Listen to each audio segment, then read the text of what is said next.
Greetings, brothers and sisters. This is Yasha ben Israel for the Sons of Zodok Research Team channel over here on YouTube. This is our new channel. Today we got some interesting topics that we like to talk about on today. We have a special guest, Elder Yarah ben Nazir. We have none other than Erik, the Madscientist. You know, he's never a guest with us. You know what I'm saying?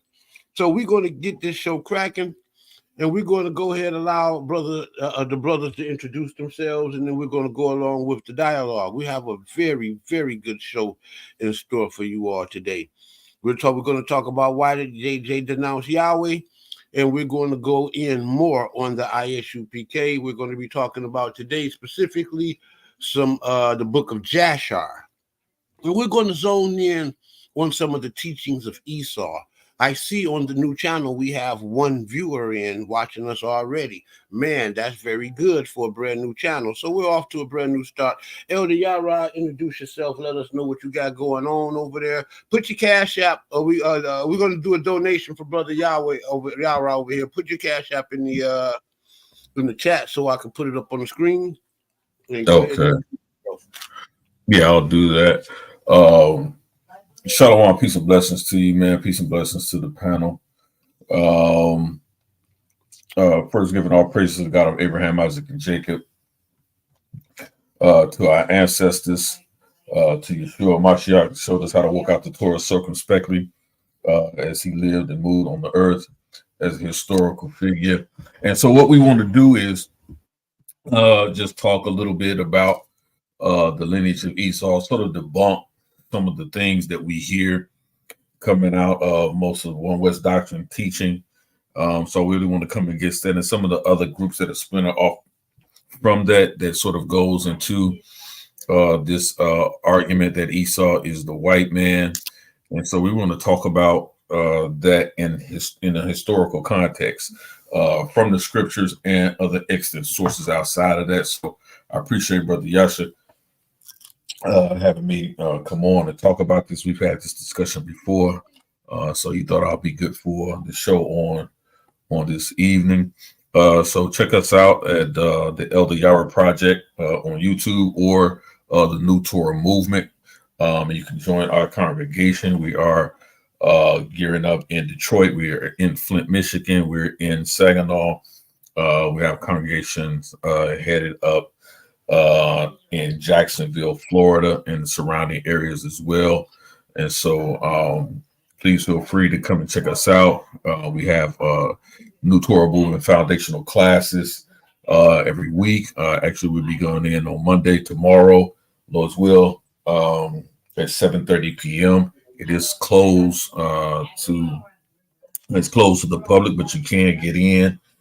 Just look for the notifications, hit the link, and come on in. It's a private discussion where we sit out and basically simply talk about and build the scriptures on the scriptures. So it's just a foundational class as we deal with a lot of the hard things, a lot of things people don't necessarily get to talk about when people are doing lessons and going back and forth and hearing different things in these YouTube streets. So you can get a more intimate setting and opportunity for discussion as we go through the scriptures and dealing with everyday lives and how you can make the word practical to your life today. So shout out to a New Torah Movement family.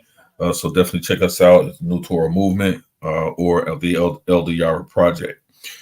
So man, that's what we got today, man. Peace and blessings to the brother on the panel. I haven't met him before, but peace and blessings to you as well, fam. That's Brother Erik, Madscientist. Introduce yourself. Before then, Yarah, let them know about tomorrow night again. You wanted me to come over there. I'm going to be, yours truly is going to be over there joining Brother Yarah tomorrow. Yeah, absolutely. We're going to be talking about some different things. So you can have Brother Yasha is going to be one of our special guests. I'm going to bring him in from time to time. I'll try to bring people in to help further the conversation because we're nation building. We're not over there with any type of folly. We're right to the information, right into the scriptures. We're building, strengthening up our people, our brothers and our sisters, strengthening our families in Israel, getting us set for the right path, man, waiting on the turn of Yahweh. and his great and terrible day of judgment is approaching vastly and quickly. If you don't believe it, take a look around you. But we're getting our people ready so that we can move in the way that he has called us to move in the scripture. And so our brother Yasha is going to be helping us and joining us over there and building on some different things, man. He's a wealth of knowledge, of information. He is one of our elders in the community. And listen, it's always good to seek wise counsel, and so that we can build on one accord and strengthen our people. And so tomorrow night at 7:30, again, it's something new Torah movement. You'll be able to see the advertisement, be able to hit the link and come on in the private room, and then you or just hit up the Elder Yarah project. You can see, and also you'll be able to see many lessons and breakdowns and things that we do on that channel. Whether you agree or disagree, we're always open. We don't discriminate. People that come onto the panels and join our panels, we sort of on here to sort of edify the people so that the Most High can be glorified. So that's what it is. So join us tomorrow, man, at 7:30 p.m. Eastern Standard Time. There it is, Erik, Madscientist. Come on and introduce yourself. Let everybody know what you've been into and what you got going on. Yeah, that's Erik the Madscientist. You can catch me at Erik the Madscientist Facebook, Gabrielle Hamalakia Facebook, Erik the Madscientist TikTok, Gabrielle Hamalakia TikTok, Trueheart 30 on Instagram, Erik the Madscientist on YouTube. I got videos on here. I got videos you can watch online then that I did in the past. I got videos on DOE Hit Squad. Trying to just make more shows. I got two more shows I'm working on. Black Agents against Marcus Garvey. Just showing how Marcus Garvey went down, how they took Martin Luther King down, and how they took the Black Panthers down. And I got another one on mental health in the Black community. So I'm just working on stuff like that. So just stay tuned. I'm just around, coming back around, coming out. And I've been working for a while, so I just been working on little presentations. So I'm ready to start again. Awesome. Yeah, we all have had a nice little hiatus over here, but without no further ado, we're going to roll out the red carpet, and I am asking each and every one of y'all, if y'all are into biblical knowledge, if you all are into the love of God, I would even go as far as saying into the love of Christ, for Brother Yarah's sake. Yes, if you really love the Lord, you should clean out your ears and open up, because this man is about to lay it out for you. I'm telling you what I know. Brother Yarah, go ahead and take the mic, Doc. Before you start, Yasha, what YouTube is it on? This here is on the Sons of Zodok channel. Can you send it to me so I can start sharing it while y'all talking? I'm on it. I don't see the video. How do I do that?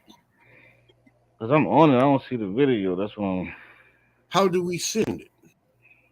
Oh, wait, there. You had to go out the thing. Yeah, I don't know how. How do I send it, the actual video? I'll look it up. I'll just look it up on the YouTube and share it. And do you have a PayPal or like Chime or anything? I have PayPal. Yeah, I have PayPal. All right, well, I'll send you something that you can send me on your LDR. Okay, and I just post Yarah's PayPal up there too. Yeah, okay. Or y'all could just go to the YouTube channel, the Yarah Project, a New Torah Movement. You'll see a Cash App link on the site as well. Okay. Yeah, I just posted it up on the screen there. You see it there? Okay, yeah, I see it. I got you. No doubt. All right. Hey, and to my brother, man, scientist, man. Hey, listen, I was listening to some of the work you say you got going on. Hey, it sounds like you got some projects that I would be interested in, man. Maybe you can come on and talk about. I'm finishing up a book on the life of Alberta Williams King, Dr. King's mother, and the assassination. Yeah, on her, the assassination on her life, and and the Black Hebrew Israelite connection to that. Yeah, And so, yeah, I got a whole look like book that I'm bringing out on that in the next Yeah, couple of. I was gonna put a little bit of that because they killed his brother. Well, they say his Yeah, brother, of absolutely. course, yeah, but yeah, Yeah, all of that, all of that. yeah. So So yeah, yeah, we can do that. Just let me yeah, know. yeah. I think that'll be powerful. I was just listening to you. I was like, okay, yeah, we working on that same Yeah. path. That seemed to be that's a Okay. You powerful may not have conversation. you may not have known this, Elder Yarah, but this young brother right here, Uh-huh. I proudly say that he is probably my prize student. You hear what I'm saying? This young man No right doubt, here, this young man right here is nothing to play with. no doubt, no doubt. You know, he's pretty much how anonymous Hebrew is to you. Yeah, that this young man right here is fire. So go ahead on, man, without no further ado, because I know you got some things to do, and I know that you can be kind of exhaustive. You like to leave no stones unturned. So Absolutely, I'm going to turn the absolutely. mic over onto you. Yeah, man, I appreciate that, man. Yeah, I'm not going to try to be as exhaustive, man, as I usually be, but you're absolutely right. Hey, listen, to each his own. Hey, sometimes you got to know yourself, man. I am that type of, I'm that type of teacher. So, I like to be thorough with it. And so, but because I like to, leave, time for, conversation. And you brothers feel free to chime in and jump in, ask any questions or make any comments to further it. That always helps it to go along. So I'm going to share my screen, brother, if you don't mind. And for this segment on the show, I'm going to be dealing with the lineage of Esau. And where do we get the idea? Where does the idea come from that Esau is, in fact, the white man, right? We often hear that come through, a lot of the One West doctrinal teachings. And so I want to deal with that. Brother Yasha, you can let me know when my screen is sharing. I'm sharing it now. It's up now. Okay, it's up now. Okay, I'm going to do I'm it gonna this make way. it big. Yeah, let me know if you can see it. Yeah, I can see it. Okay, good. Okay. And so I'm going to be talking about the descendants of from the biblical lineage of Esau, right? And so again, we all understand the One West doctrinal paradigm that Esau is the white man. He's the progenitor of the white man. They go into the scripture in the book of Genesis, where it talks about out of Rachel there's going to be birthed two nations, right? Two separate nations, and then the understanding is the way that it's taught is that one is the Negroes or the line of Israel comes out of one nation, and out of the other nation becomes Esau out of these two twins, right? So I just want to get into that information, and you brothers feel free to chime in, man. So like, this is not like, my thing. So let me know if y'all can really see this. Oh yeah, bright live action. Fantastic. So first of all, let's get right to it, man. Destroying the myth that Zepho is the progenitor of Rome. And we have to get this clear because this goes to the crux of their argument in trying to prove that Esau is the white man. And so we have to attack this thing historically, right? Because we see a lot of people going to it. And this is where the book of Yasha comes in at, right? Because he talks about the book of Yasha, the works of Yasha, begins to talk about Zepho and in this way, right? So we're going to talk about who these people are, right? So let's deal with it here. So it says, if you would think if Idumeans and Romans were the same, right? They would have origin stories, languages, and contact suggesting such. There is no hint of Edom in ancient Roman stories, and likewise with Rome in Edom. Latin is descended. And here's the clue. We have to understand what we're talking about with these names, conventions that we often read about. Latin is descended from the Proto-Indo-European, right? While Edomites spoke a Canaanite language in the Afro-Asiatic family. Is that not right, Brother Yasha? Yasha. I'm sorry. Shalaki, Yasha. Right? That's correct. And so this is the first thing Yes, we that's have to correct. understand. We have to understand this right off the bat, where it's easy to find the separation in the holes in this false doctrine, this false teaching that Esau is the white man, based on him being Jacob and Esau being brothers, right? Being twin brothers, as a matter of fact. And if you just know medically speaking or biologically speaking, if you understand how twins work, right? There are some instances where you can have two separate eggs that develop in the womb, right? But then also you also have the instance of I believe it's called mitosis, where you have one egg that splits in two, right? And so in either effect, there is no other father that we place with Rachel in order for there to be two separate bloodlines that would have come from the womb of Rachel. The scripture only tells us that Isaac is the father of Jacob and Esau. There is no other father mentioned in the text, not even in an apocrypha text, not even in the pseudo writings. So you right? So you're dealing with here like two different lines, two different cultures, two different languages all together. Just two this, and they're conflating it to be one. Exactly. And this is the first red flag you get in the false teaching and the false doctrine that Esau is the white man. Biologically speaking, watch this, according to the scripture, is impossible. Right? The way that they teach it. What's your question? Yeah, that's a good question. That's a good question. Is it provable? And that's what we want to chime into. We want to chime into how if okay, if this they're conflating two lineages, both wrong, which is from according to the text, the prophetic line. Correct. And then you have the Edom, which is from the Semitic line, and they're conflating them into a new breed or a new race, maybe. I don't know. But what we're going to figure out here today is how did they conflate these two people into one people, and is their argument even valid to begin with? Absolutely. And I think a lot of people's eyes are going to be open. Some people are going to challenge it because they just have a difficult time. People do so. I always say cognitive dissonance is a disease, brother Yasha. Cognitive dissonance is a disease. One worse person catches it and they teach it to another person, then it begins to spread. And this is what we see with these one West doctrine and some of these camps and the people that have broken off from them, right?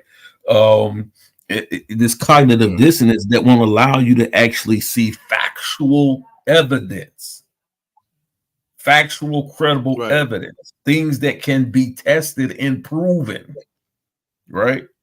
So let's continue real quick. So the mythology of the Edomite religion more closely resembles that of the Levant, such as Moab. Let's drill this last part in their head real quick.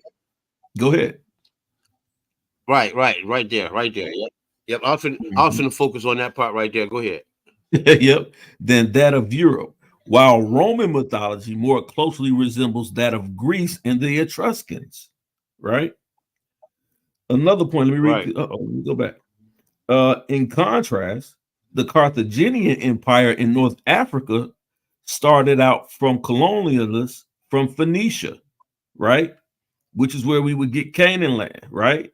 This is known by their shared customs, similar languages, and written accounts between members of both communities' interaction with each other, and Phoenicia clearly taking the role of the mother country to the colonists around the Mediterranean. No such interaction can be found between Romans and Idumeans. It doesn't exist culturally. It never has. So we actually have written accounts here that we can actually check and look up to see whether the information is valid or not. I mean, to where because a lot of us is just trusting and believing what our elders say. But as we can see here, Elder Yarah is making it clear that there are several many written records and accounts from both of these communities. Correct. And we're going to examine some of these records and some of these accounts today. Absolutely. And none of these two cultures ever in history connect with each other. None of them at all whatsoever. Wow. There's no cultural memory that is shared between the both. You see? No material culture that is shared between the both. If there is no real connection, how are they coming to this conclusion, and even why?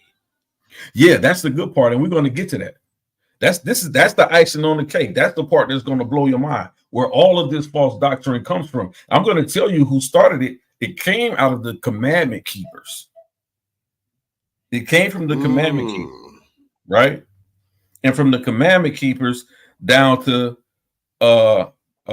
Albavimmins and Yarah, when they broke off from the commandment keepers. See? Now, did Cherry teach something like that as well with the Esau thing, or no? Frank S. Cherry did not teach that, because Frank F. Cherry, if you understand, they actually were assisting Marcus Garvey in a lot of his endeavors, right? And Marcus Garvey incorporated a lot of white Irishmen into his struggle, in his argument, trying to expatriate and get back to Africa. Because during that time, it was Marcus Garvey time, the Irish were in conflict with the white Europeans over in that area, right, where they live. And so the Irish, this is how the Irish Republican Army was formed. So he tried to make a great connection between the Irish struggles and the Negro struggles in America. So Marcus Garvey was actually trying to bridge the gap between those two people. People don't know that, and these were white Irishmen. Most people don't know that during the time of King James, they didn't just bring black slaves over or African slaves over here, right? During the 1600s, they also had Irish slaves on their ship. Yeah, facts.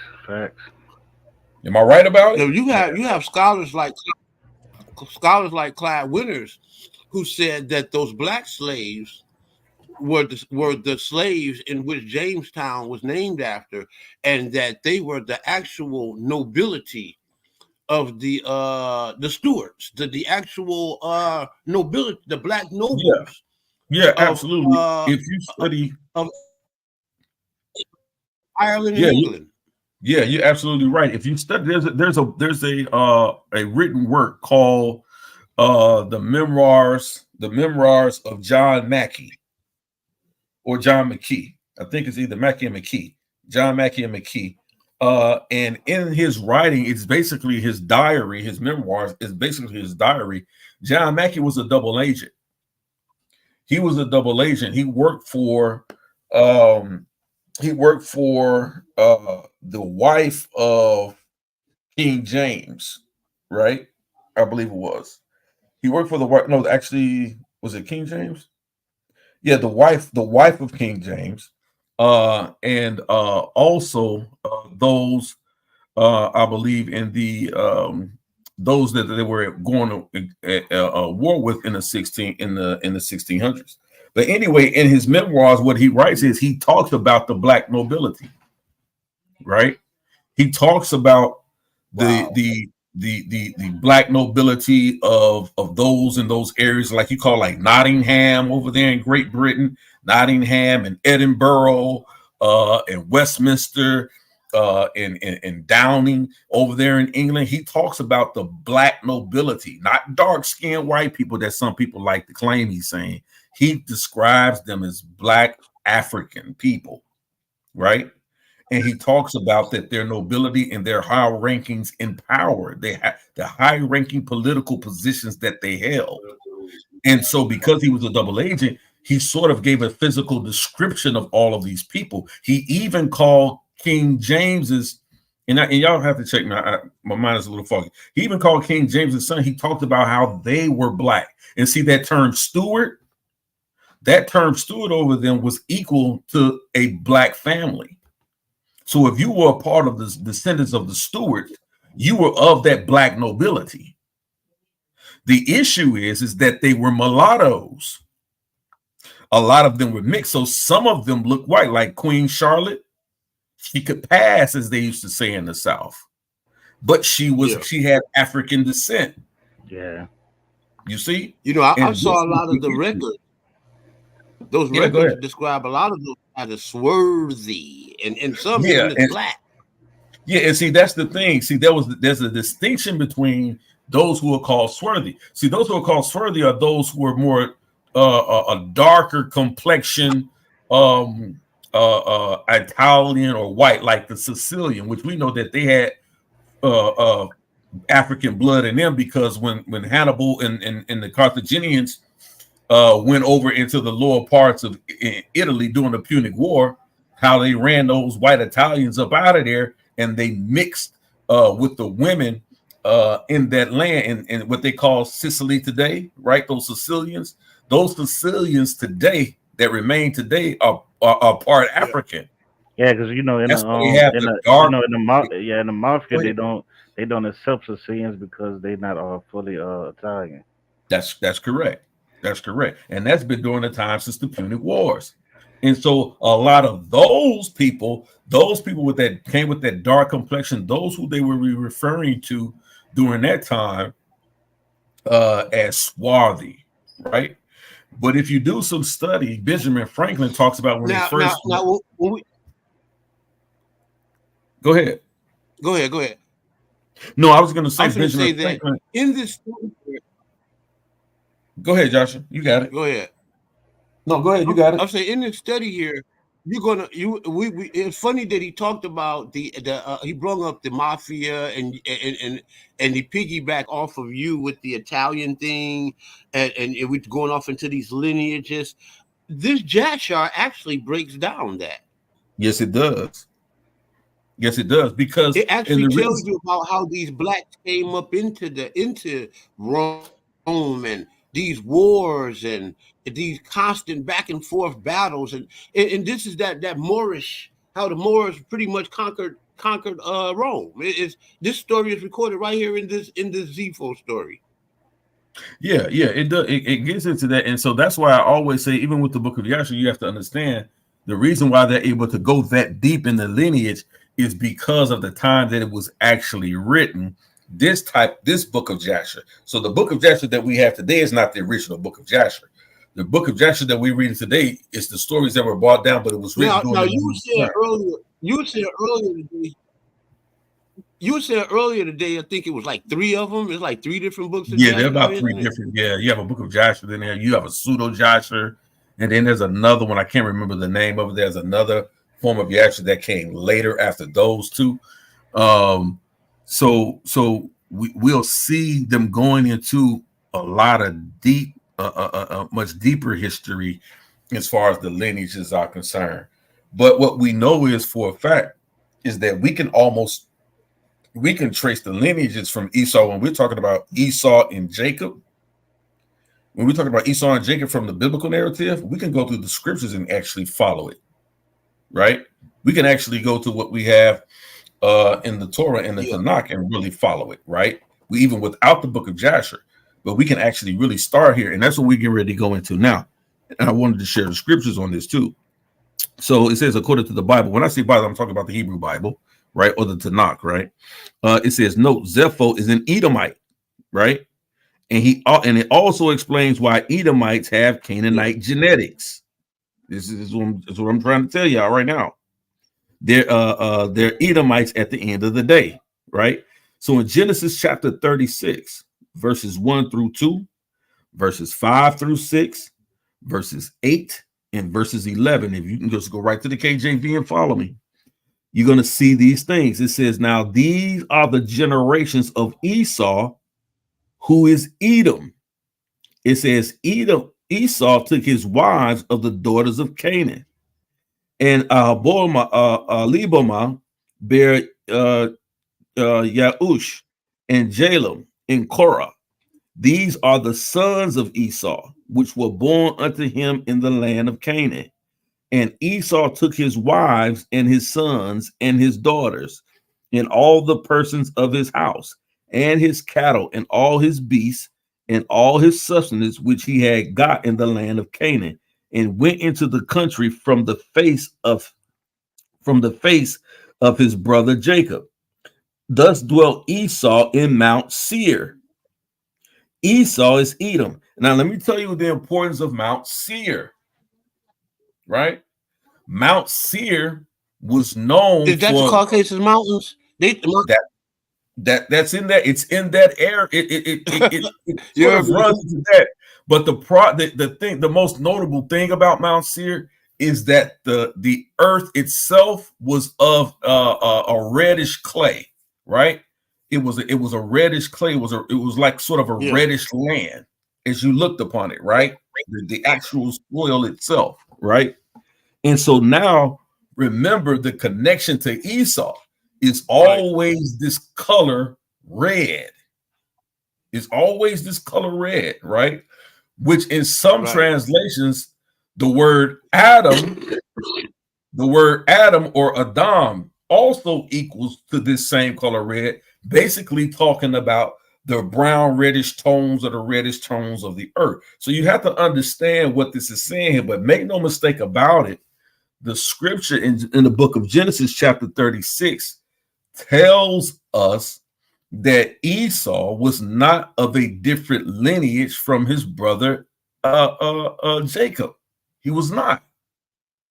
You see? So when they talk about, if you are,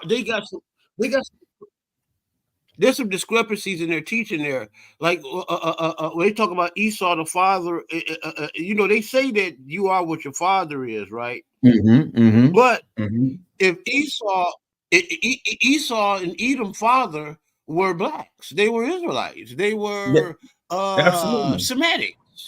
Yeah, absolutely. They were Semitic. They were not European. They were not European. They were not European. I There's no way possible. I want to say this one more thing. Years ago, I would go about saying about 30 years ago, I encountered some of those One West guys. And these guys, this was before the split. This was when they was all one group. And they would teach, they don't teach this anymore. But they used to teach that Mount Seir was the Caucasus Mountains. Can you clear that up? Well, the reason why see, people think that the word caucus or Caucasian means white. That's something that's a correlation or conflation that came later on in time, but it had nothing to do with the term white or European. But is these the same mountains? I'm going to show you. Is Mount Seir one? Is it one with the Caucasus Mountains? So let me show you something, right? Because the Caucasus Mountains, right? It's not a part of the Caucasus Mountains. Because the Mount Seir, I'm getting ready to drop something on you. Mount Seir, right, is between the Dead Sea and the Gulf of Aqaba. And let me tell you why that's important. Because if you study this part of the world, if you talk about when you talk about the Exodus and the crossing of the Red Sea, or actually the Sea of Reeds, not the Red Sea, but the Sea of Reeds, the location where it tells you that they actually crossed that was at the Gulf of Aqaba, right where Mount Seir is. So the Israelites coming out of Egypt crossed the Gulf of Aqaba right there near Mount Seir. Why is that important? Because we see that the descendants of Esau and the tribes of Esau also previously had to cross the Gulf of Aqaba because they were always connected to the Midianites, right? Who were right right across from when you cross that Gulf of Aqaba, that's where you wind up at, where the Midianites dwelt. And so this is why you have like Moab and all of those different tribes, that they're actually right there because they all cross that, what they call that Reed Sea, right? And it's a marshland. Now, scientists tell us it's a land bridge there in that Gulf, where at certain times of the year, the waters are not as high, right? And you can't actually walk across. You can actually walk across that land bridge that's underneath the Gulf of Aqaba, right? So, but that just put us in the place, because the Caucasus Mountain range, what you're talking about, is like more closely near the Black Sea and the Caspian Sea. So you're talking about two different areas, right? Yeah. But I'm going to show you how they get to white people, right? So let me finish reading this. It says, "Thus dwelt Esau in Mount Seir." Esau is Edom. It says, "And the sons of Eliphaz were Teman, Omar, Zepho, Gatam, and Kenaz." And Kenaz is very important. I keep telling people Kenaz is very important, because you see these Kenaz later on during the time of the Exodus, right? You see this tribe, and you know that this is an Edomite tribe, Kenaz, right? And so think about even Eliphaz. A lot of people. Yeah, absolutely. Yeah, a lot of people like to overlook Kenaz. Yeah, they do, because they have no answer for them when you really get down into the study of it. So and I'm really going through this really quickly. So Eliphaz is one of the righteous men, or one of the friends of Job. Remember, Job's friends come and talk to him about why he's in the state he's in, that he must have done something to upset the Most High. This Eliphaz is one of those. You see? Eliphaz is one of those. And so they're all living in the same land. And you're not going to say that Job was an Israelite. We know Job wasn't an Israelite, right? Because the Israelites only come out of Jacob, right? So we know Job wasn't an Israelite. Right. So what was Job? You see? These people are all living in the same land. This is the same Eliphaz that they're dealing with, right? So let's go through here, right? And I don't know if you guys can see this, right? But this is Ezekiel. It's kind of small. Yeah, it's Ezekiel 35. I'm gonna try to blow it up. But if you can't quote the site, the scripture verse, and then any intelligent person who cares can just open it up and read right along with us. Yeah, matter of fact, I think I put the link in here. That's why it does this. It says this literally states that in the second to last paragraph, many Edomites subsequently came to people Italy. By them, Rome was founded. And I'm gonna show you this, right? Let me see if I can go to it so you can read it. I think I got it. I think I'm able to do it too. I have the screen on full. You see it? It's on screen over here. Yeah, I see it. Can you see it? Okay. So this source is called the Conciliator of R. Manasseh ben Israel, right? Reconcilement of the apparent contradictions in Holy Scripture, to which are added explanatory notes and biographical notices of the quoted authorities of E.H. Lindo, author by the Jewish calendar. And this is from 1842, right? So it's a pretty old source. But he goes to, let me go down here where he goes to talk about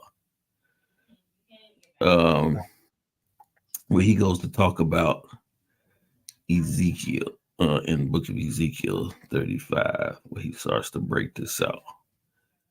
Just give me a little opportunity here to get to it.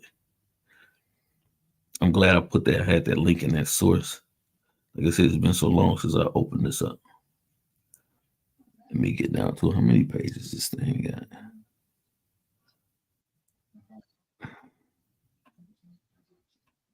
I want to get down to it and show you guys so we can read that.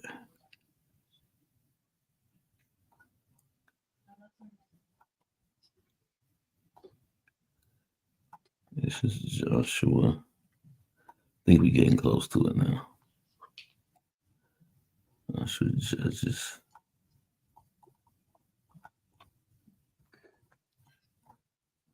Get down to it.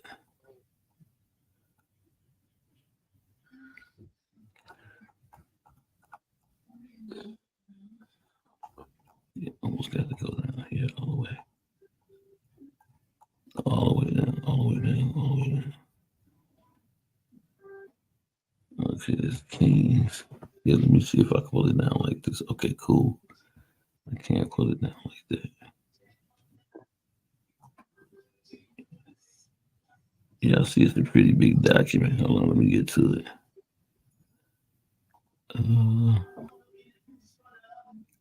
I want to read. I might just go back to it. I just wanted to show y'all the source, though, instead of me trying to find it in here. Yeah. Because it's a pretty big document. Let me go back. But y'all saw the page, right? Oh, it say 218 right there. Yeah, we saw the source. Yep, y'all saw the source. All right. Let me go back, man. Because I want people to see it. It's on page 218 of their book. Because that's very important to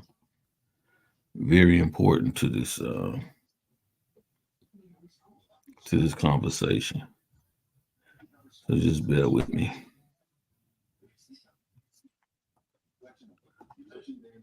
Page 2. Yeah, I'd like to say something while he looking for it. Yeah, go ahead.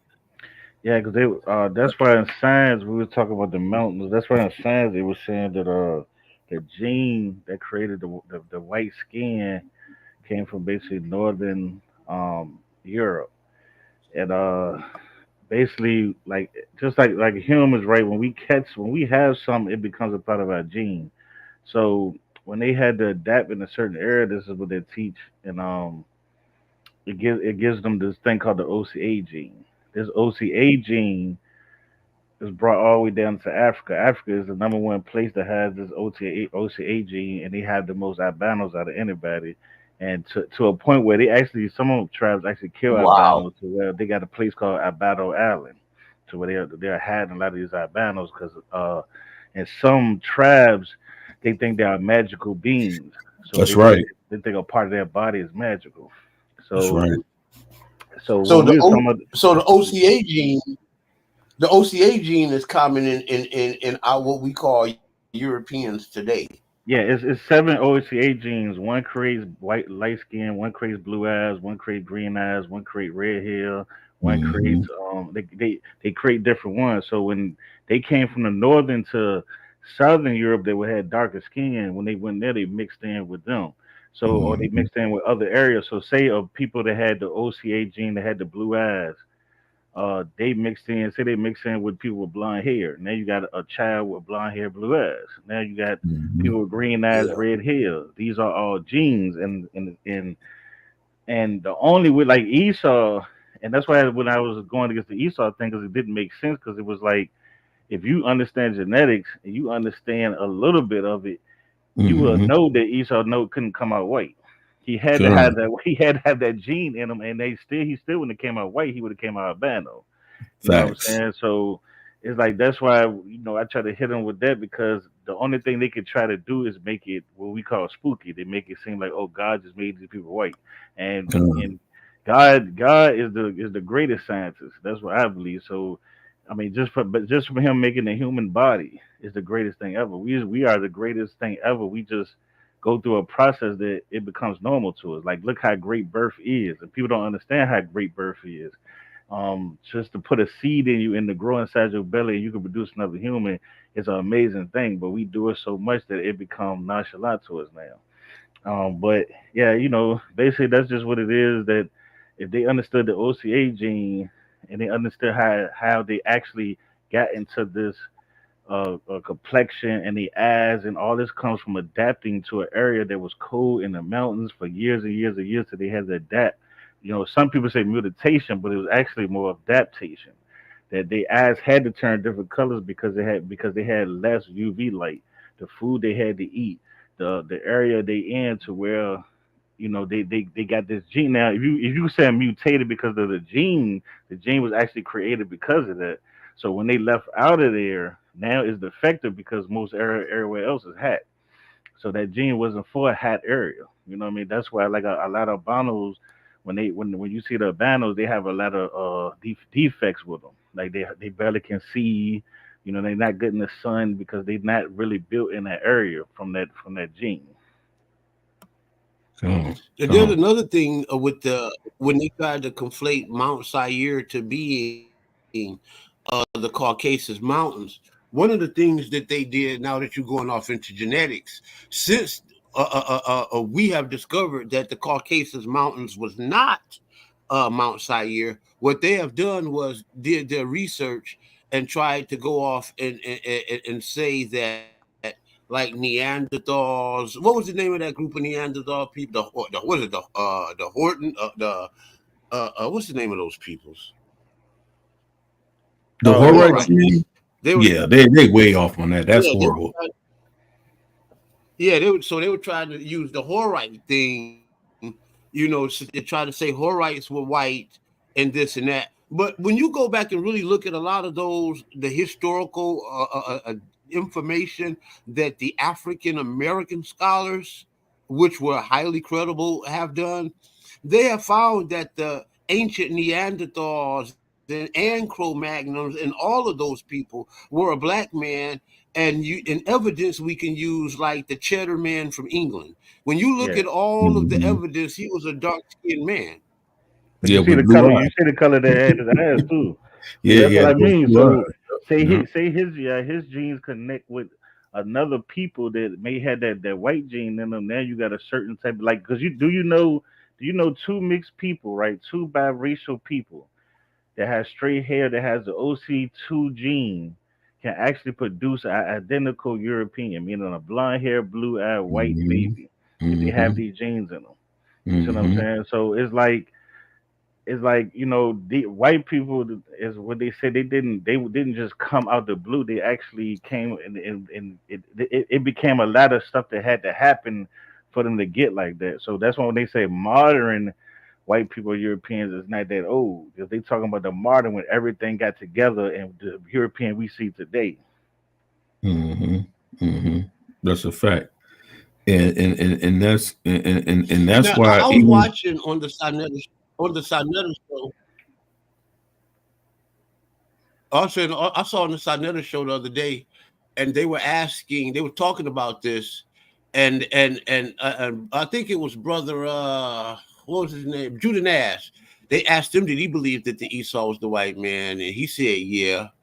When he went off into it, it really started to get really crazy. That when they started to break this stuff down, and it started to get really, it started to just go crazy, man.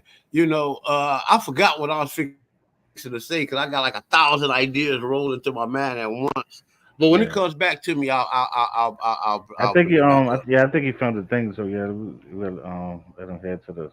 You found it where yeah, you was looking yeah. So I'm gonna cut through this real quick, bro, and just get to Yeah, the to my whole premise on this, why you can really show historically with extant sources as well as the scripture that Esau isn't the white man, and actually where that idea came from and how it disseminated down to the commandment keepers and then down through the one west camps.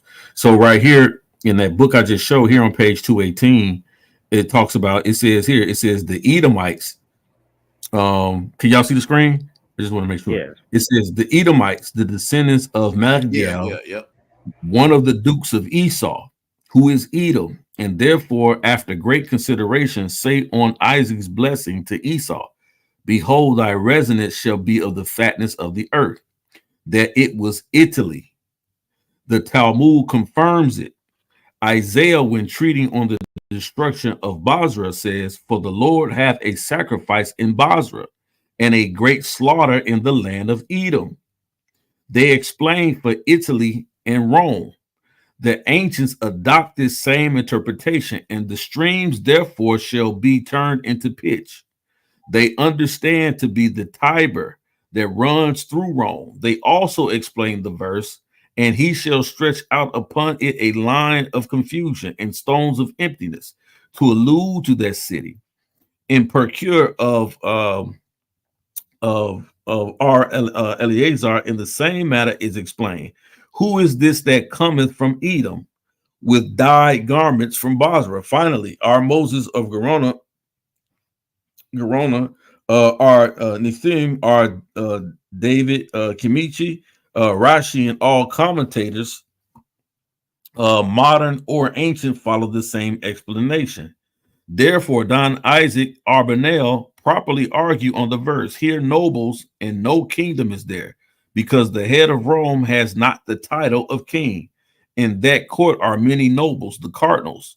Josephus in the Antiquities relates that when Joseph and his brethren accompanied by a numerous Egyptian army, carried his father for interment, the dukes of Esau came out to attack them. They fought them and conquered and took Zepho, the son of Eliphaz and grandson of Esau, prisoner, who after being sometime kept in Egypt fled with his people to Africa, where the king of Carthage honorably received him and made him general of his army against the Shittim, right, which is Italy, over whom he obtained some signal victories. But subsequently passing over to those Italians, he turned his arms against the Carthaginians and conquered the children of Yabal, who resided in Pisa. Seeing his prosperous success and the valor of his arms, they raised him to be king and called him Zepho Yanis, which is the same as Saturn, the planet that they worship, so that he became the first king of Italy.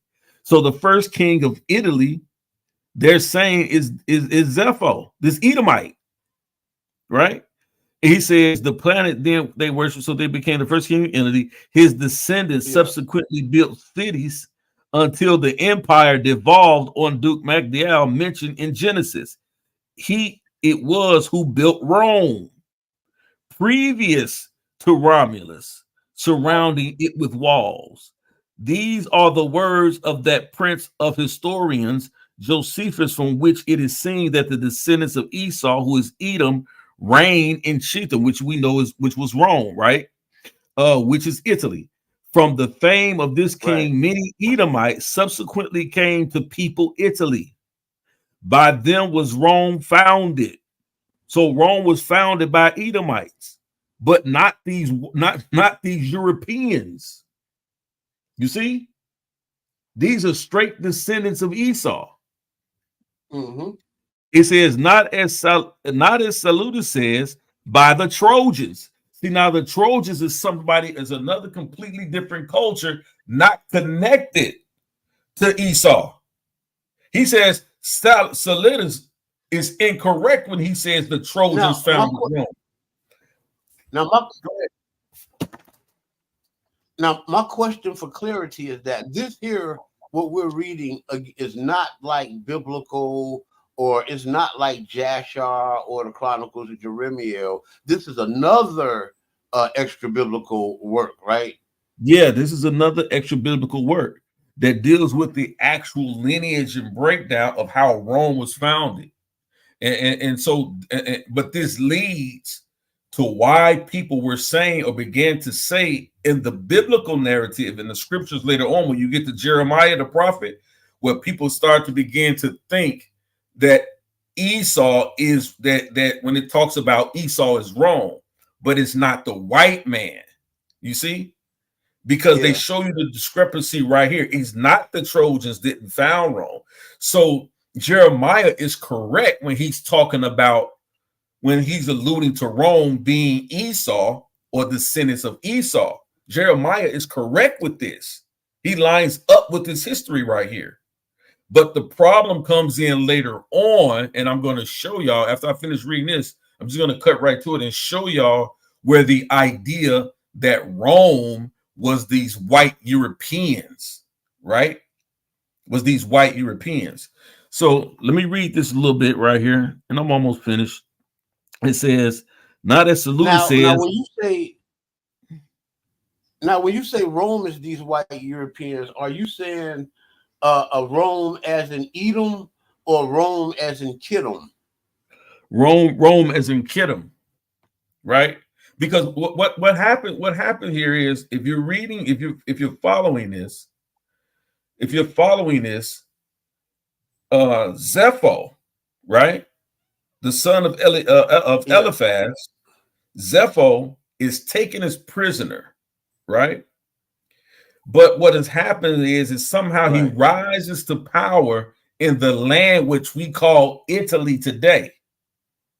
He rose to power. But now, as we see later, I don't know if we're going to get into this, but there's a Yasha's text that talk about how Zepho emerged up out of Carthage, and I think you kind of that's what this says. A little earlier. Yeah, that's what this is saying. Right. Yep.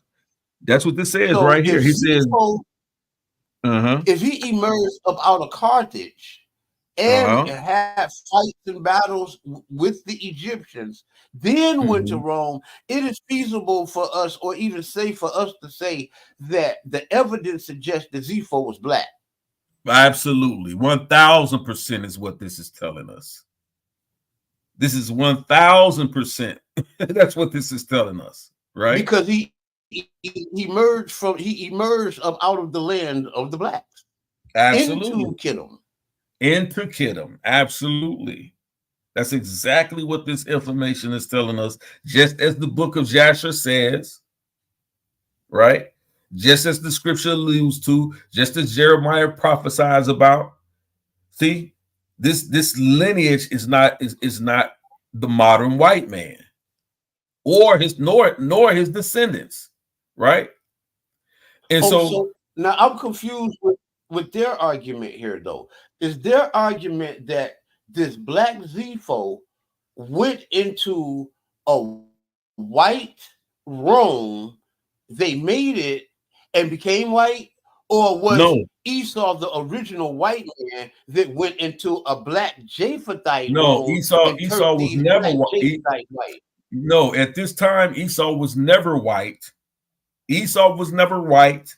Italy was never white when he went to conquer it. It wasn't white then. There was no white European. There was no white modern European, right? There was nobody was white. So these are what's happening here is simply because they're talking about Italy and Shittim, that when we see Italy, we automatically think today, yeah, that's white people. Back then, it was not white people. You see, it was not Europeans, because it is Zepho and the Edomites that founded what became known as Rome. Remember, I was telling you Romulus and Remus, even in their own folklore, in their story, Romulus, before they say Romulus was the founder of Rome, they're telling us here that even before that understanding that. Now, what you got? You breaking up? Now, tie that part in with Troy in there. With who? And can you tie that part in there with the Troy part? Remember how he talked about Troy? Yeah, right here. So he says, right. So the Trojans, he says right here, he says, I'm going to bring it up to the top of the screen a little bit. He says, from the frame of this king, many Edomites subsequently came to people, or that means they came to populate Italy, right? Or what was known as Italy, right? Now watch this. He said, by them, Rome was founded. So he said that it's the Edomites that founded Rome. You see? Right. The Edomites founded Rome. Then he goes on to clarify. He says, not as Sallust, who was a historian, not as Sallust says that Rome was founded by the Trojans. He says Salus is wrong. It wasn't founded by the Trojans. Now, could this explain? Could this explain how they say how like Greece and Rome was founded by black people, Phoenicians, and Etruscans? Yes, absolutely correct. Because we know the Etruscans were a black people. You see? Yeah. We know that the Ionians. Yeah, we have all the right? Yeah. The Ionians were black people. Yeah. Javon, We have photographic evidence of that. Yeah, Javon, who was the descendant of Japheth, right? He was also a black melanated people. Why? Because the sons of Noah were all black. Yeah. You see? They couldn't have been anything else. And out of Javon, you get the Ionians, and out of the Ionians, you get the Minoans, and out of Minoans, you get the Greeks. So these original people, they were black people. You see? They were black people. What has happened is that the modern European has conflated or whitewashed history. Whitewashed history. And so he goes on to say, Saluda says that it wasn't founded by the Trojans, nor the people of Evander, as Virgil asserts. Virgil was another historian. He said the people of the Evander, or sort of like these British people from the British Isles, found it wrong. Right. No, that was to give them this white complexion that they understood today. He said no, it wasn't founded by any of those white people. Okay, so it was not founded by the Trojans. That's key. No, that's very key because when you look up those Trojans, they go back to the Greeks and the Ionians and the Hellenes and the Macedonians.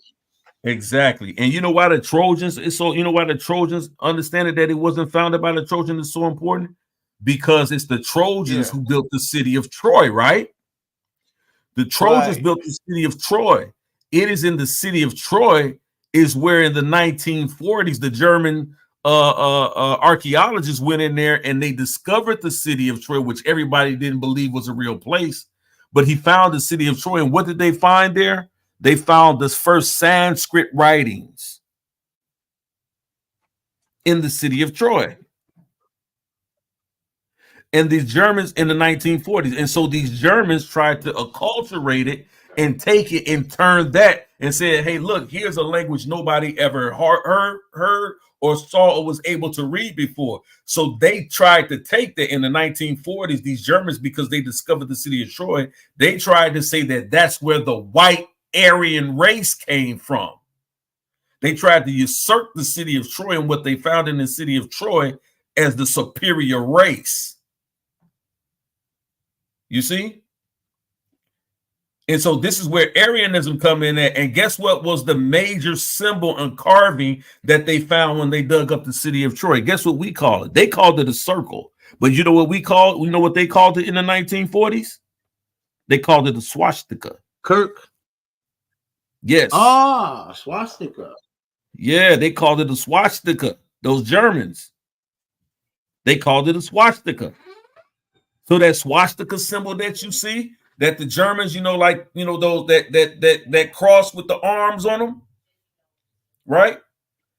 That was a symbol, a circle, or a symbol found in the city of Troy during their excavations. And they tried to acculturate that and said, see, listen, this is the white, and they tried to promote that as a superior race or a superior race of people. It was all false, right? I'm telling people this really goes deep. And I'm just trying to move through this real quickly. So it says, and it is sufficient that Isidro, right, Isidro, in his etymologies, could not resolve the point to give credit to such ancient authors as have been mentioned. This is further confirmed for according to the account of some historians, Janus came from the east to Italy about 1500 years before the Christian era, which comes exactly to the 6th year after the burial of Joseph and the engagement with Joseph. And as Don Isaac Abernow observed, Latinus, which whom they say the Latin language originated, was one of the dukes of Esau. Did y'all hear that? He says, so the people that they call the whole Latin language, he said that came from the people of Esau. And that's why Latin is connected to Italy. That's why it's connected to Rome. So, but is it any truth? Is it any truth to this, or is this pseudepigraphal? Is this some type of pseudo writings? No, this isn't pseudo writings. I believe not, and I'm gonna show you why it's not pseudo writings, because I'm gonna tell you who agrees with all of this. Right? It says he was one of the dukes of Esau, called in Genesis Duke Lotan. Right? It says the Chaldean paraphrase on rejoice and be glad, O daughter of Edom. The cup shall also pass on thee. Thou shalt be drunken. Explains it to be Rome, built in Italy by the foregoing doubt, and it's elucidated because, and it gives the biblical scriptures here that lines up. All the scriptures down here lines up with everything that he's talking about in here, right? And he says, indubitably, Mount Seir is the land of Edom near Jerusalem. But Zepho, the grandson of Esau, left it and subsequently reigned in Italy, taking with him none but Idumeans, as above stated. Therefore, the prophets treating on the destruction of this fourth monarchy, or the Roman, whose empire extended over all the west, call it Edom and Mount Seir, from its empire originating with Zepho, the grandson of Esau, as we find the 10 tribes designated by the title of Ephraim, from Jehoram, the founder of that empire, of being that tribe. See, this goes on, and I'll put this in the chat so people can read it, because it breaks it all down. Now, let me go back here real quick. I'm gonna show y'all something. Real quick, and then I'm gonna get out y'all way, right? Because I can go through a lot of this. Put that in the chat too. Yeah, I'm gonna put that in the chat, because a lot of matter of fact, let me do it now. I'm gonna do it now. I want you to chop off into that Yasha. They real big on that. Yeah, and I'm gonna show you. Let me get down here to the slide real quick, because I really go into all of these people, but I want to show y'all something real quick, right? Right here, you see this? Here, let me show you. Share this tab right here. You see where here it says the Great Deception, how Esau became Rome. I'm going to show you to you right here, right? Right here. You see this guy right here? Simeon ben Yohai, right? Two sources. Yeah. The picture history of Jewish civilization and the secrets of Rabbi Shimon Yohai. This guy, this is a painting of him. It says, but first we would deal with the latter book. Rabbi Shimon did not write this book. It is a commentary on his teachings, right? So the only thing we have left is the commentary on his teachings. So he was a 2nd century Tantic sage in ancient Israel, said to be active after the destruction of the Second Temple in 70 CE. This book about his writings was written in the 8th century AD, right? That's important to note. It says, picture history of Jewish civilization. He said, this is this is where the closest secrets of Rabbi Ben Yohai. This is what he says.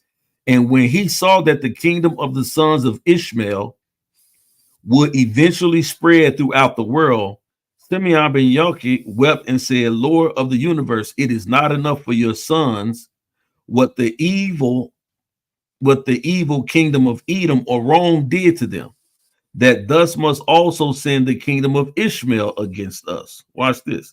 The Holy One, blessed be he, answered, do not fear, son of man, for the Holy One be he brings the kingdom of Ishmael only to save you from this evil one, and sets a prophet of his choice over them, and they will come and restore it to the Jews. And there will be a great hatred between them and the children of Esau, Rome. Now watch this. The secrets of men are Rabbi Shimon ben Yochai. It says, and it is a Jewish myth of the mid-8th century, which present a Judaic messianic interpretation of the Arab conquest of the early 7th century. This was a Judaic messianic story, meaning they did not believe in the Savior of the New Testament. This story was about the first coming of whom they believe might be the Savior that would bring about the end. The 8th century has gone by us. So this itself is not a reliable source. Now we need to understand where the idea of a Edom-Rome connection came about, right? Why Rome was called Edom. And here we go right here, right? It says, why did they refer to Edom as Rome? In Jewish history, the Roman Empire was identified with Edom, specifically the Amalekites. Spanish rabbinic leader Rambam and Ezra, French rabbinic leader Rashi, and more use Edomite to refer to Rome, the Byzantine Empire. The Byzantine Empire ain't got nothing to do with the descendants of Esau. So why are they calling the descendants? Why are they calling? Yeah. So what they like did, trying to say that they were like a spiritual Rome, like exactly. Exactly. So what Edom did, so what these rabbis did later on, and it found its way into translations of scripture. And so what they did was they began to say what these rabbis would teach. That's why I said commandment keepers is the connection to the one with doctrine teaching, because the commandment keepers kept these same beliefs from the Talmud that these rabbis came up with. See, those the commandment keepers. Wow, so they got it from the commandment keepers. Right. Right. Okay. This is where it all comes from. And that explains why these guys from the One West are basically they're kicking rabbinical words, Talmudic words, while they claim that they reject the Talmud. Exactly. That's exactly what I'm telling you. And this is exactly they reject the rabbis. Yeah, they reject the rabbis, they reject Talmud, but their source, their main source is from the source in which they claim that they reject of the devil. Facts. They got it all from the commandment keepers, because the commandment keepers followed the Talmud. That's a fact. Yep. And we do have evidence that their movement emerged out of commandment keepers. Absolutely. 1,000%.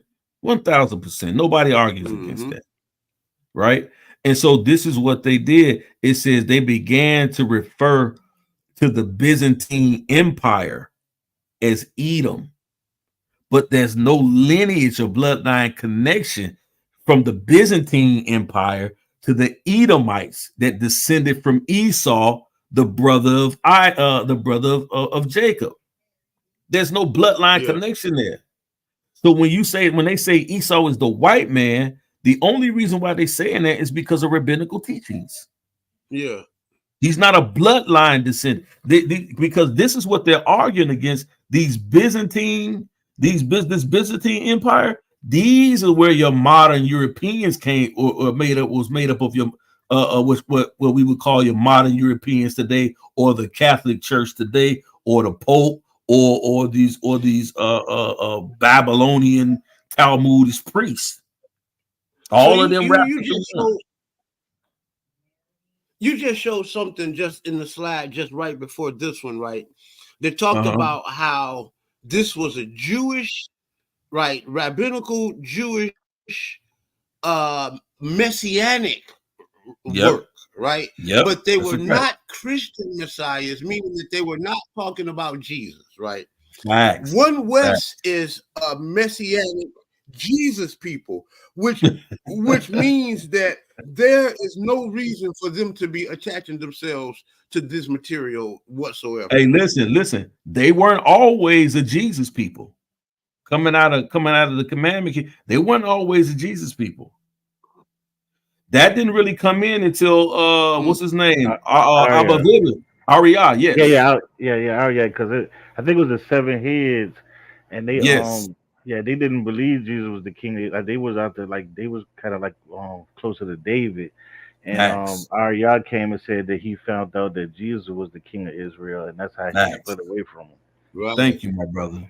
So this goes back. This proves what I've always said, and I think I said this earlier. I don't know with one of you brothers. I can't remember which one I said it to, but I was talking about how the original One West teachings was more Jewish and more Hebrew at base as opposed to Christian, and the Christian stuff came much later. And now that they're really like candy coated Christians now. Oh yeah, yeah. That's This is new though. evidence that they're. This is evidence that they were more rooted in whether you call it Jewish, rabbinical, Israelite sources, you know, and Yeah, later absolutely. on, now they have become more Christian. This is straight up Jewish sources. Absolutely. Now watch this. Do you think that was strong? Watch this. Watch the next. Let's watch the next slide. Let's get into it. Right. Why do they refer to Edom as wrong? They go to they talk about the first gate. This is Numbers 24, right? It says the ships will come from the coast of Kittim or Shittim, right?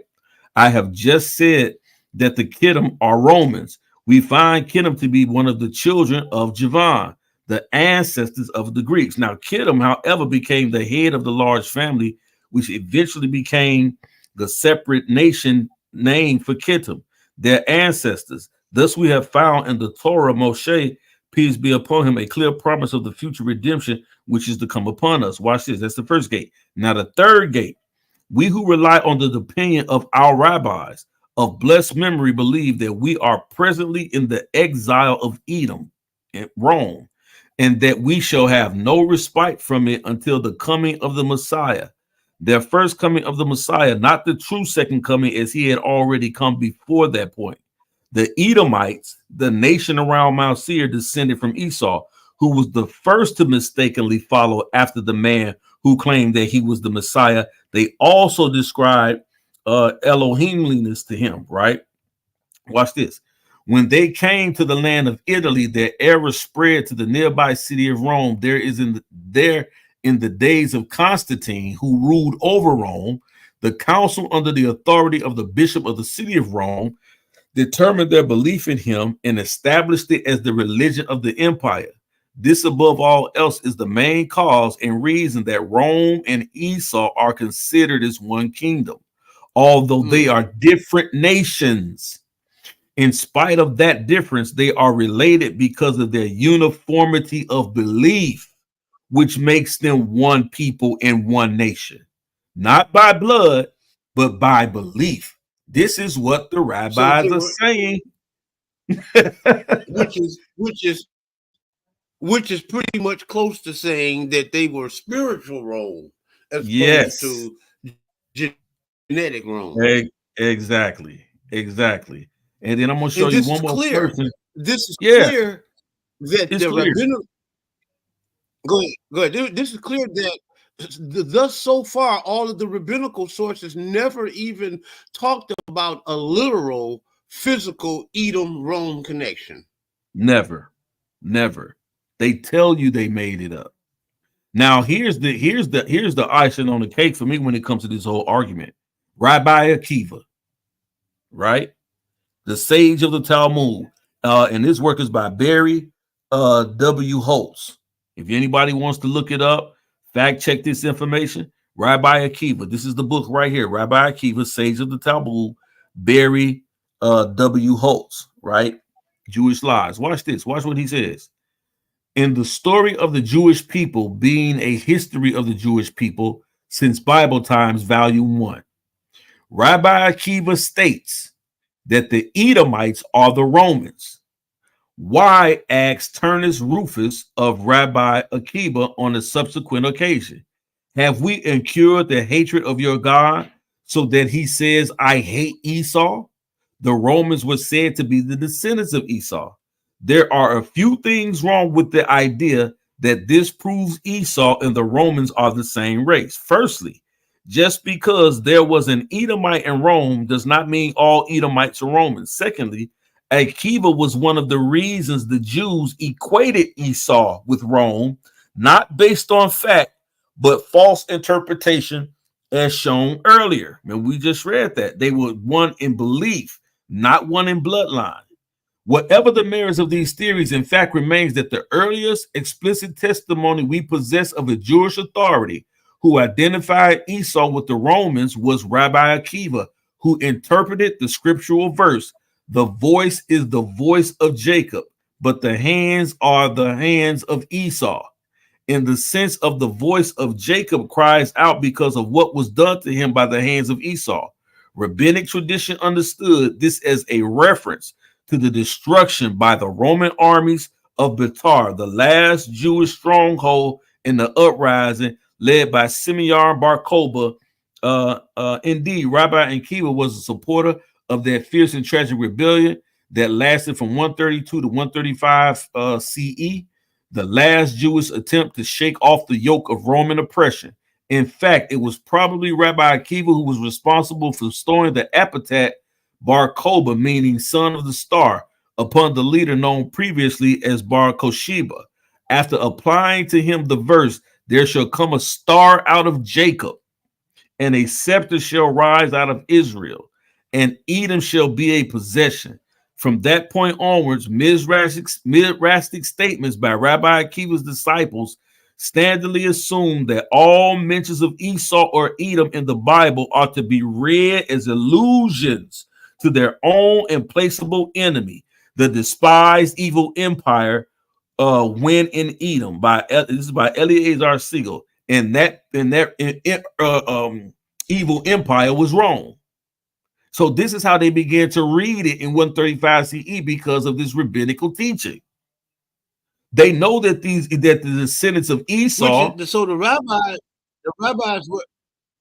rabbis were promoting misinterpretation, basically. Yeah, because and one of the reasons how I understand it to be, because Rome, because they were writing so much, these rabbis, they were writing so much during this particular time.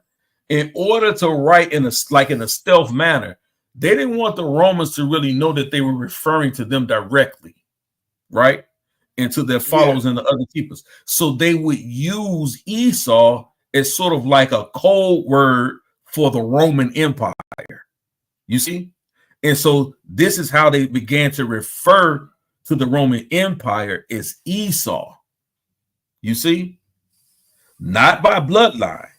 They never talk about this is the son of this son and this is the son of this son, and none of those Caesars, none of those Roman emperors, none of them ever claimed to be descendants of Esau, and those that descended from Esau never claimed that one of those was theirs. Only that Cepho, at early on in the founding stages of Rome, was an Edomite whose people settled in the land called that later became to be known as Italy, and he, a black man, a man of color, Esau, was there establishing it at a period of time and up until the time that they were defeated, but they never was a connected bloodline. So Esau, when they call Esau the white man, they're only talking about a spiritual white man. There is no connection. They can't take it back to Genesis and show you the connection from Esau and Jacob to the modern day white man today. They can't do it. It doesn't exist. It's all made up. It's a false one West teaching. But they shouldn't even be using these sources unless they claim to be these people that the rabbi is representing. They claim that these people are the devil. They claim that these people are Ashkenazi, these people are rabbinical. You know, they're not us, but they keep taking these people's information as if this stuff is for us. But these are the same people telling us that this stuff is not for us. Yeah, it's a false teaching, bro. It's a false doctrine, bro. That's what they do. They give you a little bit. See, they give you a little bit of the truth, and they had a whole bunch of lies around. They give you a little bit of the truth. So they give you just enough of the truth to study to make you think their entire lie is real. But a half truth is still a lie. You see? Yeah. A half truth is still a lie. And this is what they've been promoting and been pushing. And guess what? They've been successful at deceiving people who they know will only follow what they're told to read. You see? Yeah. And then they play off the emotions of black people who have been victims of racism and white supremacy in this country. So this message appeals to them. And it's easy for them to Yeah. be deceived by this information. You see what I'm saying? Like I can really go a lot more into it. You know what I'm saying? That's gonna be the time I'll be able to give you. But I'm willing to come back and talk about this because I got so many sources, bro, that keeps that threads the connection so thoroughly. You see?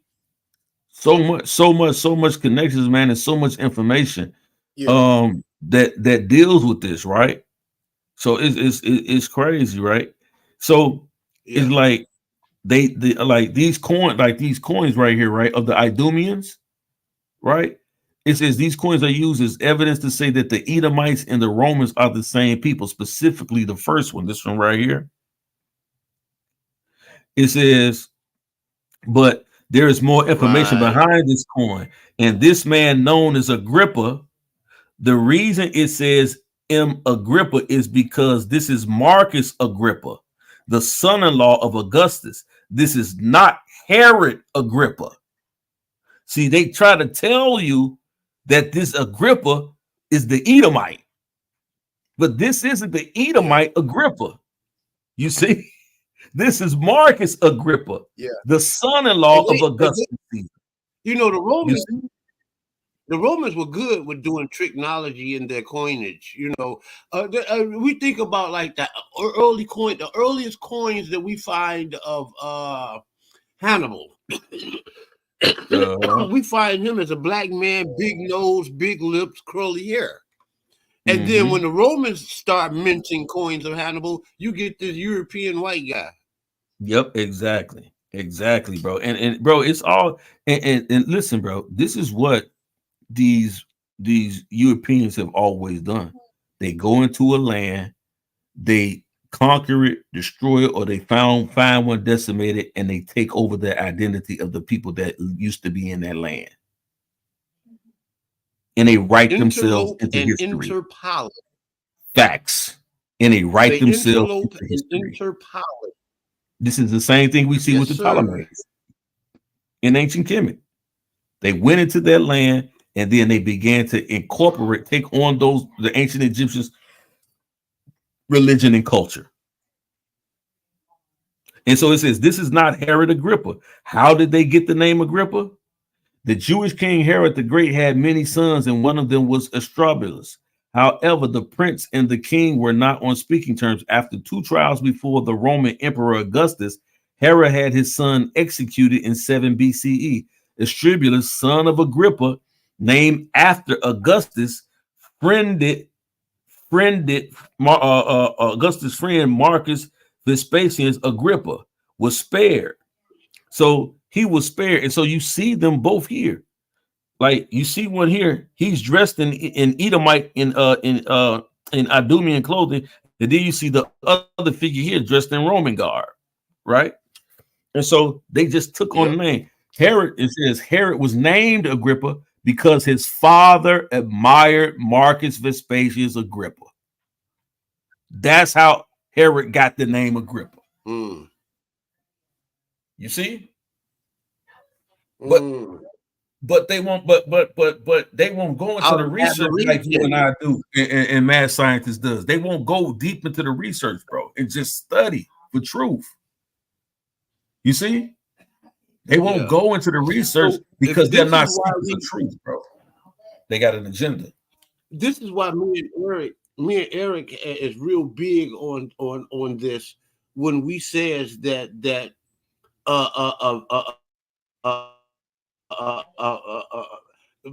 your beliefs can be dangerous. When you believe in wrong things, they can be very, very, very, very dangerous.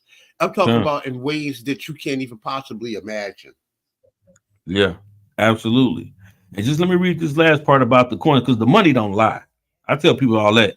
The coins don't lie. So because the coins is the ultimate sign of power. They don't lie.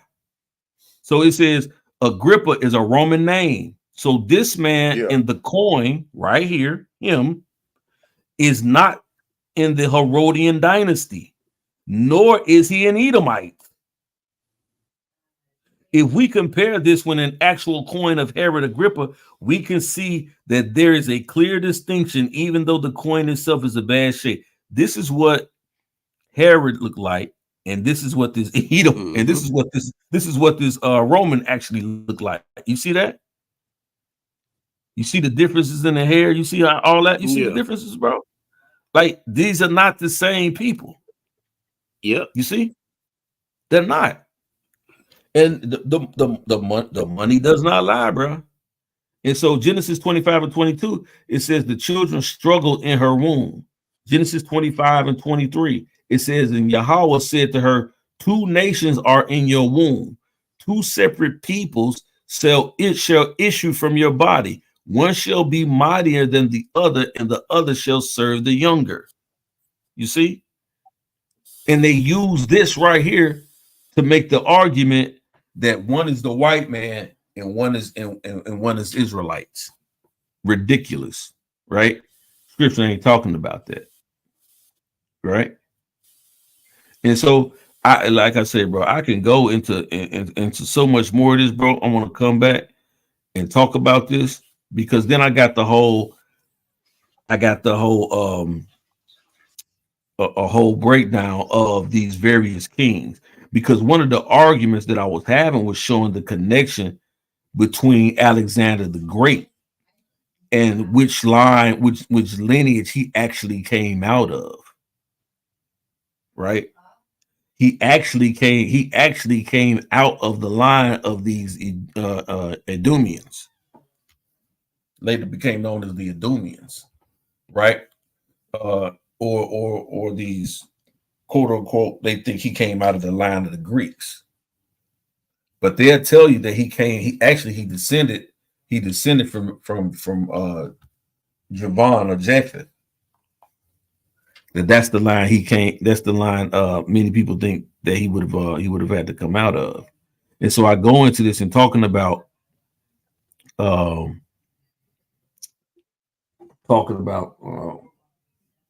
Alexander the Great, right? Because they have a big misconception about who he was, who he came from. And see, this one the thing right here, right? I want to get to this slide about Alexander the Great real quick. This will trip you out. It says, was Alexander the Great an Illyrian? Look up Illyrian whenever you get a tribe. The Illyrian tribe was of the tribe of they called it the Ipodi, right? Ipodia, right? Is actually the Semitic name for Japheth. This is the tribe that he come from. He comes out of the tribe of Japheth, right? And Japheth, the Hebrew name, the second son of Noah. No, he comes from Esau. He comes from the white man. No, bro. Telling you right here. No, he comes from Esau. like, bro, you can't make this stuff up, bro. When you start telling these people, man, like he comes from the Shemitic line. He comes from the Shemitic line, bro. You see? Wow. And it says he comes from the second son of Noah, supposed to be the ancestor of the northern and the western nations and of the Indo-European stocks. Illyrians equated Japheth with the Titan, the Greek Titan Epatius. See, they kept the names of their ancestors even in their Greek mythology. You see? Yep. But people don't really understand the significance. You change that I. And look at this. Look at this. I'm gonna show you how to change, how to transliterate that Hebraically. You change that I to a J, right? You change that P to an F, and you get that T to a TH. And what do you get? And then you got the suffix us. Remove the suffix for us. Yep. And Ipit becomes Japheth. Becomes Japheth. Yep. Yep. And why would Japheth be a Greek Titan? Why would it be a Greek Titan? Why would the second son of Noah be a Greek Titan? Why would they venerate him as a Greek Titan? See, people not thinking, man. They're not studying, bro. They're not researching, and they're not understanding. You know what I'm saying? They're not understanding why is this man coming from a Semitic line, not a Hamitic line. He's coming from a Semitic line. You see? They don't understand. Like you gotta, the way you start to look at this, when you really start to look at this man and get down into it, like a lot of this, man. And see, even they, and then you start to see when they understand what this is, then you see the white man trying to change it. Because then they came on the side saying, oh no, he was an Albanian. The Illyrians were Albanians. No, they moved into their land. They conquered that land, which became known as Albania. But the people that are in Albania today are not the descendants of the Illyrian people or the people of Jaffa. Those are white Europeans, those people that are in Albania today. See, they won't tell you the truth about all this stuff, bro. And they just wait for people to just follow along. You see? Well, they have done a successful job in that. Yeah, no doubt. And here's another one: the Macedonians. The Macedonians were not Edomites. Why is that important? Because if you go in the book of into the book of Daniel and you start talking about Antiochus Epiphanes and the four generals after Alexander the Great died, his kingdom was split among the four generals, right? That those people were Europeans. Those people had no connection to Edom. They were not Edomites. None. So how is Esau the white man? Aren't the white people today, the Europeans today that y'all talking about, ain't those the descendants of those people that came and conquered these lands? Rome? Yeah. You see? Those people were not Edomites. Think about, brother. I hope my brothers and sisters are putting on their thinking caps, because this is something to think about, people. You know, you can take it all the way back to the book of Esther. See, people don't realize in the book of Esther, one of the things in the book of Esther, it tells us that when Esther went before King Xerxes, right? When she went before King Xerxes, she said, listen, after everything that happened, she said, listen, one thing I want you to do is I want you to make a decree that my people, right, be allowed to go free and be set free and be their own people, no longer be enslaved, right? This is what Esther says to the king, to Xerxes, right? He gives her the decree. Guess what actually the scripture actually says later on what happened? It says that many people who were not of Israelite blood began to claim to be Israelites. So that they can partake in the decree that was given by Xerxes based on Esther's request. They began to call themselves Israelites. Wow. That's in the book of Esther right now. You see what I'm saying? So where did those people go and what did they do? Yeah. They went into other lands and other countries. They only had their freedom if they began to. And how could you? And what was the way you had to prove you was an Israelite? You had to circumcise yourself, and you had to start following the material culture, the same culture that the Israelites did, or you would be found out. Easy. These people continue those practices. I was telling you, that the other day. Yeah. They kept those practices.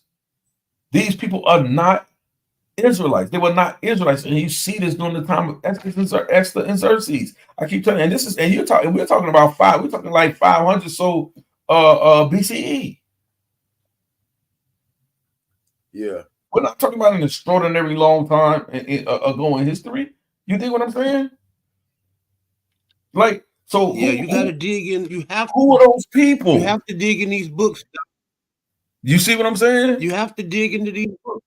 You have to dig into the books. You gotta dig into them, man. And some of these people, the historians say that some of these people were Macedonians. Later called themselves Macedonians, the people who began to fake as if they were Israelite tribes. Now watch this. Doesn't it make more sense now when you hear the story when Alexander the Great goes into Jerusalem and he sees the Jerusalem he sees the council in Jerusalem, he sees the priest there, and they began to prophesy to him, saying that he's the one, that Messiah that wanted to come, and he acquiesces to them, and he does not sack Jerusalem. Why does he do that? Because he knows the lineage, he knows the history. You see? I keep telling these people, man, like, I don't care about all this back and forth bickering, but these people claim what they talking about in the camps and what's Yahweh's real name and all that. None of y'all know. But at the end of the day, like I keep telling these people, like they don't really understand what's going on around them in this whole history of the thing. And if you don't know that, you don't know what you're following and who you're following. You see? You don't know what customs you're keeping and what customs you shouldn't be keeping, because a lot of this stuff, these people began to act as if they were the children of Israel. And most of these people did not look like us. They only identify with us through circumcision and the customs that we kept. Teach.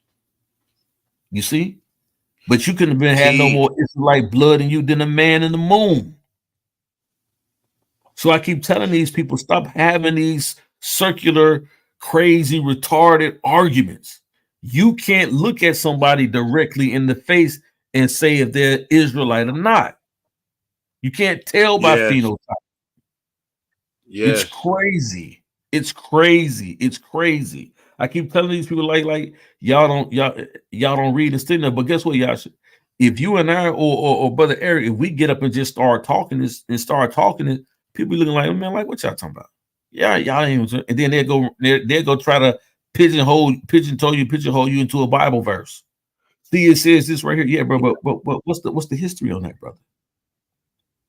Yes. What's the breakdown on that, brother? Do you know what this? Do you know who those people are you talking about? Do you understand the political climate of the day when you're reading that scripture? Do you understand what's actually being said? The importance of what's being said and why is it being said? Or you think it's just the Most High sitting up here got time to burn his mouth off talking to y'all about nothing? Y'all don't really know what you're reading. I think at the end of the day, what we should be concerned with is the truth. Okay. Facts. And I think that the evidence suggests that many of the Israelites of today are more concerned with belief. They are concerned with what they accept to be the truth and not the truth whatsoever. Yeah. Yeah. And see, I think they do it out of fear. They do it out of fear. They completely do it out of fear, bro. Fear. I'm gonna tell you, they do it out of fear of the white man. They do it out of fear of finding themselves in further financial poverty, not being able to get a leg up.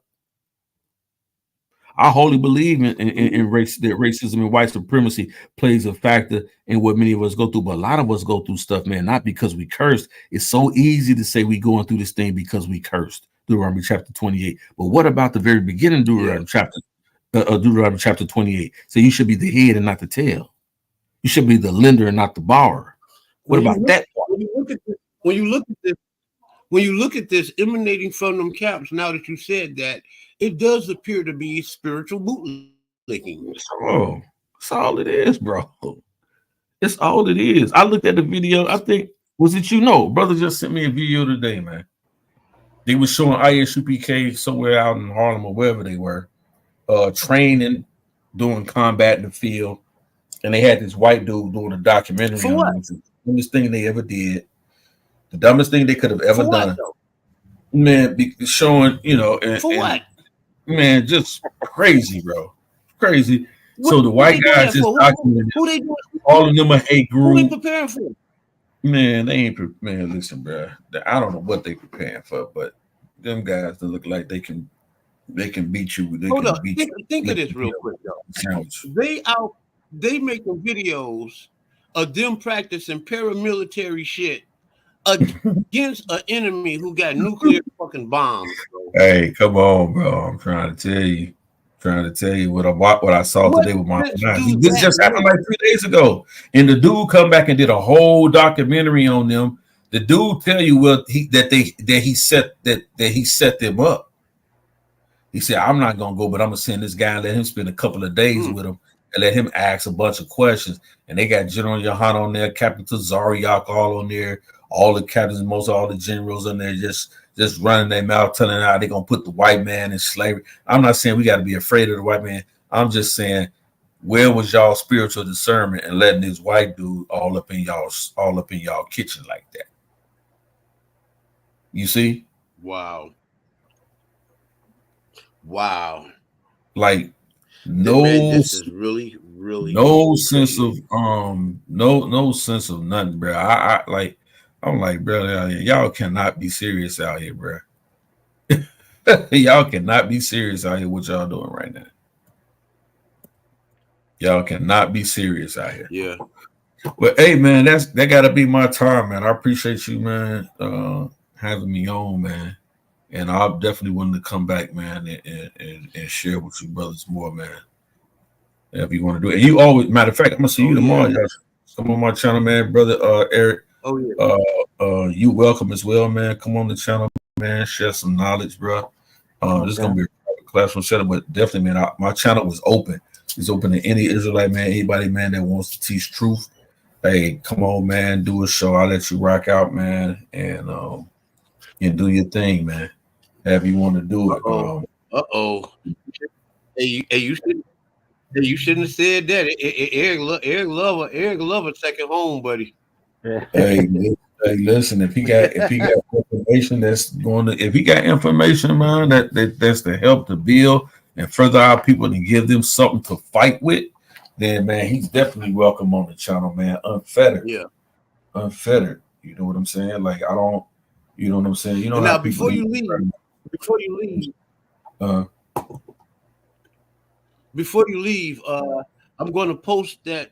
What happened? I'm gonna push your cash app back up. I'm gonna before we when I get off the show, I'm going to send you what I got for you.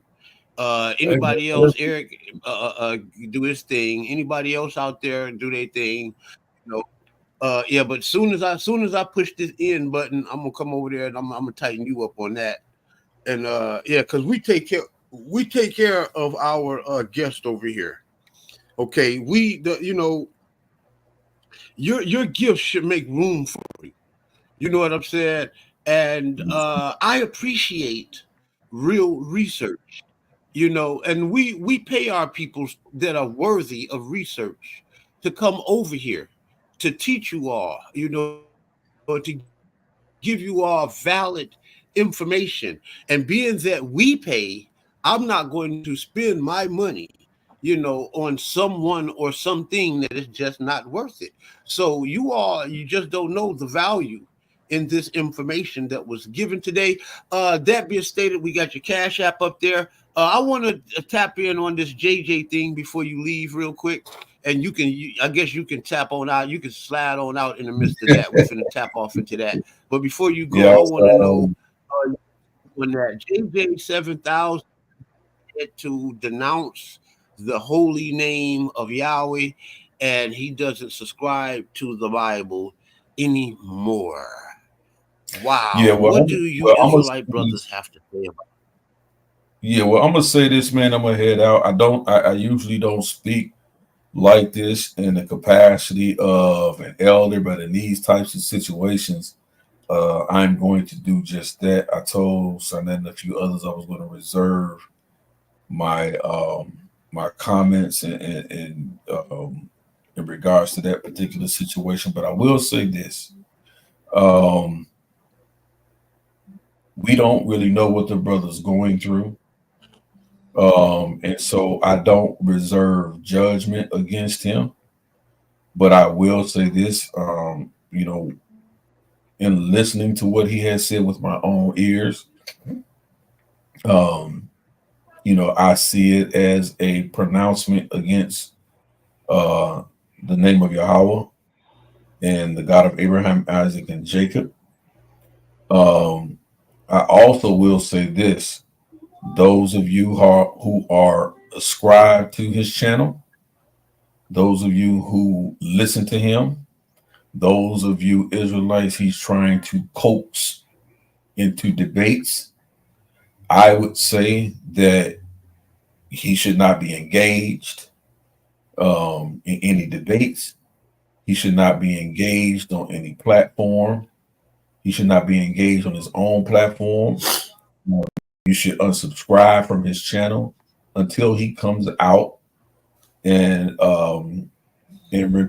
comes before the people and repent. First get it right with Yahweh. He has to repent. He has to repent to the Father and the nation, because you hurt many when you've done that. You know, you've hurt many. I think that we should handle this. I'm talking. I don't know about others, because I just saw Judah Nash and he's over there rocking out. I mean, he going ham about it. Those that are up under the auspices that they can hear me, you know, I would like to say that we should deal with this with love. Hold on for a second. 1 second. Mm-hmm. Y'all go ahead and rock out for a second. I got to get the door. Yeah, go ahead, brother Eric. If you want to say something. What I was gonna talk about, I ain't really gonna talk about what what he said, what he going through. I'm mostly just gonna break down Gnostics to a lot of people. I got the books and stuff. I'm not a Gnostic, but I study anything that I don't agree with, anything that I think might got something to it. I study it, and I tell people I don't deny nothing unless I study it first. Then when I study it, then I can tell you why I don't like it. I think you should be able to tell a person I don't agree with this because I looked at it. Right. When you just don't like something because you just don't like it that's a difference to me. But I'm gonna just break. I'm just gonna show people like a little bit of the Gnosis, what it is. It's a form of Christianity, but it's just like a different form of it. But it's a form of Christianity. I seen in this video he said, "I'm for the Gnostic Christ." So he's really. It's not like he's the man, the basically the biblical God, and. Yeah. I'm not here to attack them. I'm just here to show people where he's going towards into, and if people have more understanding. Because, like you said, if you don't agree with it, at least learn it first. At least understand what he's trying to say. Right. Yeah, I think we should handle this with love. First and foremost, because he is a brother.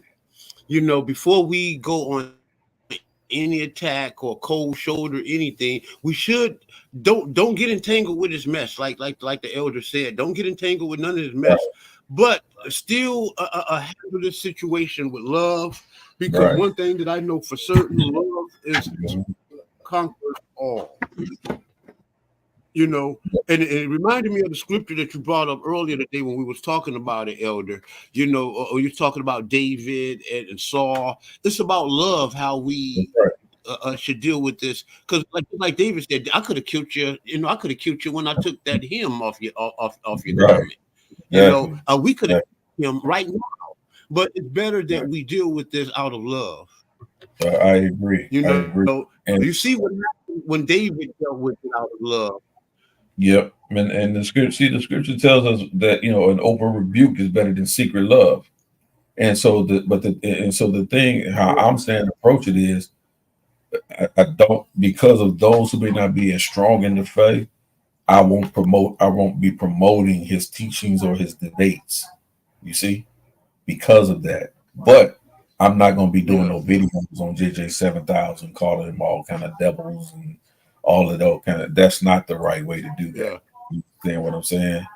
So I think it was important that we do this, to spearhead that, because it's fresh, and if others chose to do it, we're making a stance not to.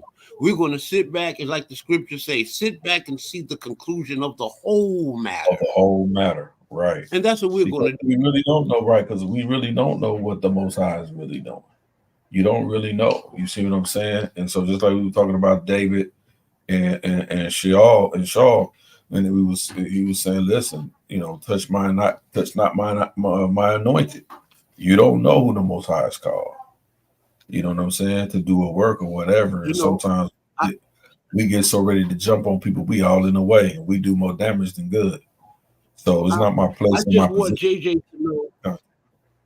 I just want JJ to know that, brother, I got love for you.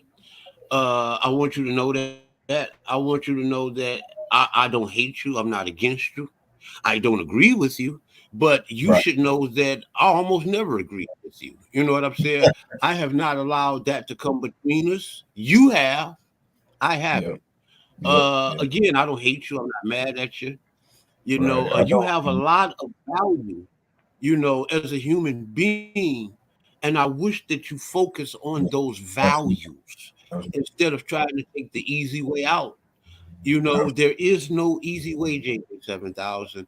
You know, you have a value. There's so many people that you have brought together, man. I mean, you brought together people that would have never come together. And the Lord have used you for that. You have brought many over, to different platforms. You have managed others.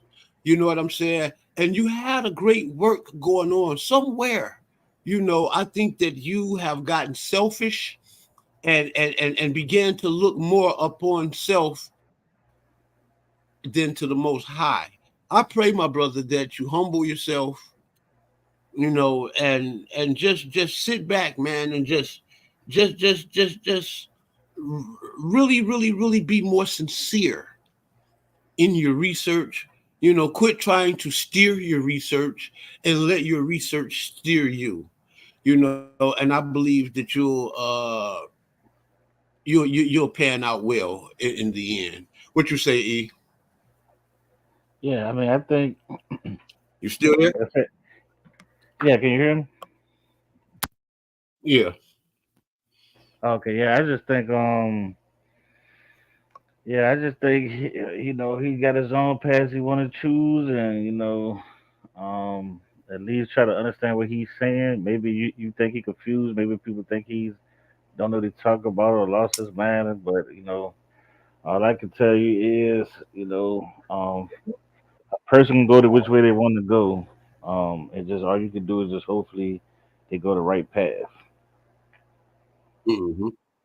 But I want to And that's break down a it. little bit. I want to show a little bit of Go what ahead. a gnostic is. I got a book. Let me see, 'cause I found my book. All right. Right. It's So actually we got different to make forms it clear. of. Yeah, yeah, yeah, So we want to make it clear that what JJ is doing is that he has went off into Gnostic writings, yeah, and he is trading Israel for Gnostic writings. And yeah, I'm glad I called you onto the show because I don't know nobody who is more well versed in the African American community with Gnostic writings than you. Can yeah. you tell me from what you've heard? Are you familiar with any of the things that JJ was talking about? What was that Yahweh and all of this, and Sophia, the mother of Yahweh, are you familiar with it? Yeah, yeah. It's basically like they believe that Yeah. Yahweh of the Bible is not the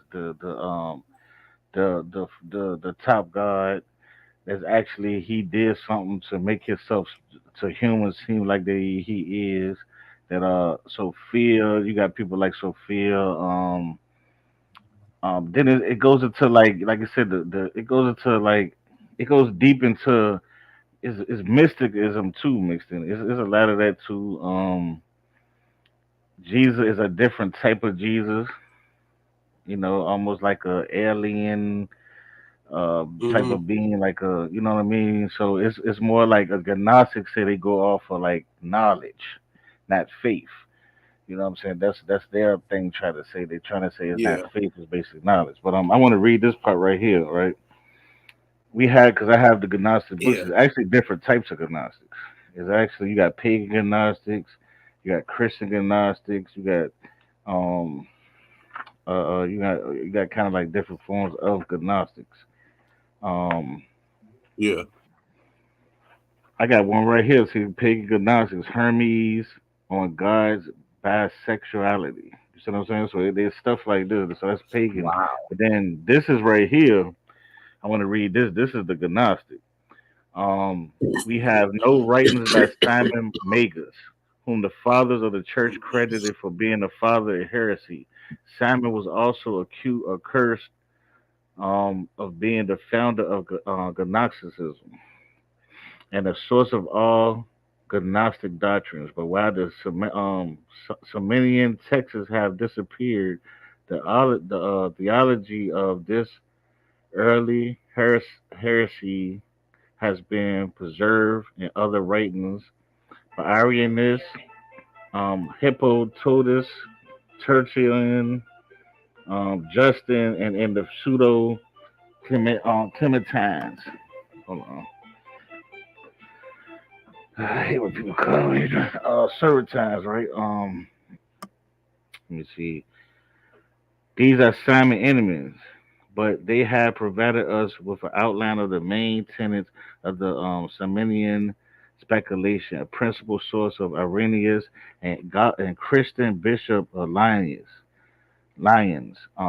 around AD 180 wrote adverses heresies against heresies. Simon was accused of Irenaeus of being the bridge between Christianity and heresy through Warner Foster argues that Simon shows no relationship with Christianity and liberative practice. Irenaeus also accused him of defaming the Old Testament with the notion that its law were obtained by wicked angels. The first mention of Simon is in the Acts of the New Testament. Yet it is not all certain that Simon of the Acts is the same as Simon we find described in Irenaeus and Justin or the pseudo Clementine homilies. In fact, Robert Grant considers that there are three Simons. In any case, the Simon of the Acts is sacredly more than a symbol of heresy and initiator of simony. The act of buying spiritual favor with money. What is certain is that Simon was an originator of the Syrian school of Gnosticism, and that his thought was immediately carried by his successors. The very fury against Simon and his followers by Orthodox Christians proves the importance of his supposed commentary of the apostles, in addition to the historical descriptions of Simon and his thoughts. We have more colorful myths in the several apocryphal accounts, such as the wondrous and tragic tale of Simon flying over Rome to prove his divinity, only to be prayed into a crashing by Apostle Peter in the Mount of the Apostles. So this is when I was telling people it was a war between Christianity, gospel, and it was different forms of Christianity. And then agnosticism was a different form of Christianity. When the Romans actually became Christian, which actually took a lot of more years than people, they didn't turn over and convert to Christianity. They chose a certain type of Christianity, what that was called Nicene Christianity. Mm. So it was all forms of different kind. So when they look at all these different Christianity, it's no difference. It was always different Christianity that believe in certain differently than they do today. And I think that's why it's never gonna never be one form of Christianity, because I think it never was. You know what I'm saying? Yeah, So I mean, yeah. this book is really like. So basically, Mhm. what you saying is Gnosticism is a baby of Christianity. It didn't precede Christianity. Um. Well, it's a lot of the stuff It's is like based a off of byproduct yeah, of yeah, cause, Christianity. yeah, 'cause a lot of stuff is based off of Christianity. You know what I'm saying? It's based off of, even if you Okay, don't agree yeah. with it or not, it's basically it's based off of Christianity. They still have it's just let me see if I can find something. Sure, let me see. Among the church fathers only Origin had preserved a report about him, gave him out to be the Messiah or Christ. Let me see. Yeah, so it's like man, it's really not like you said earlier. It's really not a a book that it's not irrelevant. What you call it? Irrelevant, man. It's not. It's like you ain't going to you not you. I don't believe you can live your. You can create a nation that you can do the stuff that they like. They talk about the Bible. But I don't see. I don't think they can really. You can really. You can't create a nation off Gnosticism. Yeah, there's You know no what I'm real tangible, usable saying? information in it. Yeah. Yeah, it's a Yeah, bunch of mysticism, and you know what I mean. Like it's mysticism, and it's like I mean that's what it is. A culture. It's almost like what everything else is. You know, they're just trying to make it seem like it's different, but it's always it's not for like we tell people Christians ain't for God anyway. So I don't understand what a lot of Christians are getting mad when he said he denied God the Bible because a lot of them do too. Let's be for real. You know what I'm saying? And so yeah, therefore yeah, their God is really Jesus. So the Gnostics is just taken away from yeah. Yahweh and making another form of Jesus and saying, okay, I worship the Gnostic Jesus. You feel what I'm saying? But not to talk against JJ 7000, but No. this would seem to be typical. Like he said, like he said, this is what he found, and this is what resonates with him. With JJ 7000 to me was never really a real sound Hebrew. He was always more Christian, Judeo-Christian at best. You know what I'm saying? Christian with a little bit of Judeo Yeah. elements in it. You know what I'm saying? But it was always mostly Christian. And I say is typical of him because this here Gnosticism, it seems like it's all pro Jesus. You know what I'm saying? And it's the best way for him to this is the best way, it's pro Jesus. It's the best way for him to solidify Jesus into the position that he wants Jesus to be in his life. Do that make sense? Yeah. Yeah. I'm about to explain a little bit what Jesus is in Gnosticism. Let's see if I can get to this. All right. So the Gnostics were in the government which the pro-Orthodox Christians of their time. Like I said again, the Gnostics were in agreement with the pro-Orthodox Christian of their time. The group of Christians that were eventually give rise to the Catholic, Eastern Orthodox, and Protestant churches. About many things concerning Jesus Christ, they saw him as an extension of God and that have existed before the world was made.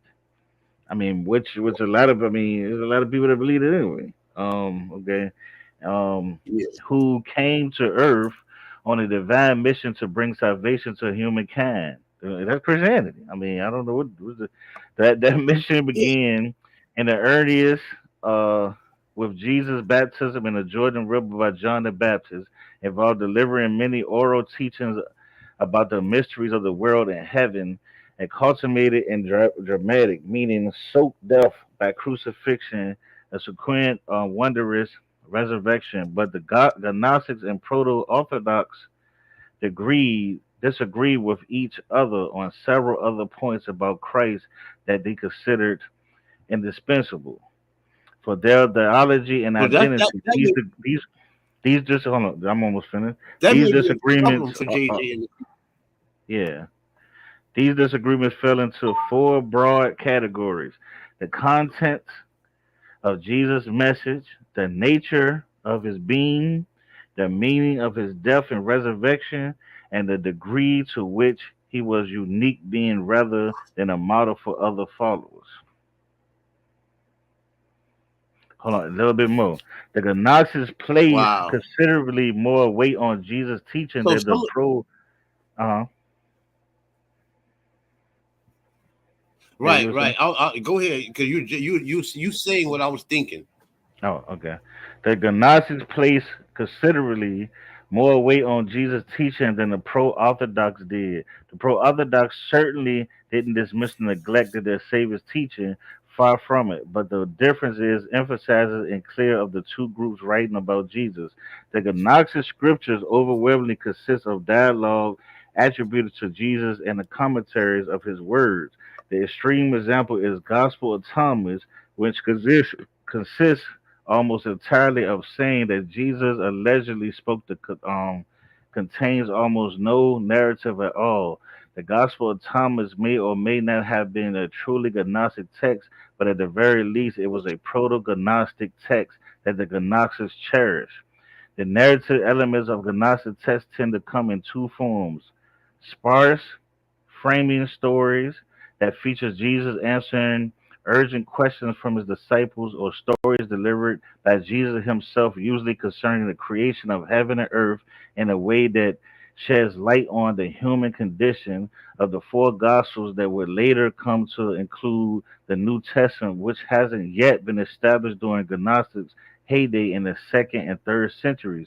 The Gnostics particularly cherished the drew inspiration from the Gospel of John, which, like their own Gospels, largely consists of Jesus delivering long, eloquent, valedictory speeches. The proto-orthodox that of Christ's teachings as an end themselves, the Son of God had told people what they should believe and how they should act. What more did anyone need to know? They thought of being Christian, a follower of Christ, in terms of relatively simple and clear outward criteria. Does a person profess to be a Christian? Is he or she willing to undergo martyrdom? Has he or she been baptized? Does he or she submit to the proto Orthodox clergy of her beliefs and deeds? If so, then or he or she is a Christian. Wow. So it's like, again, it's a different form.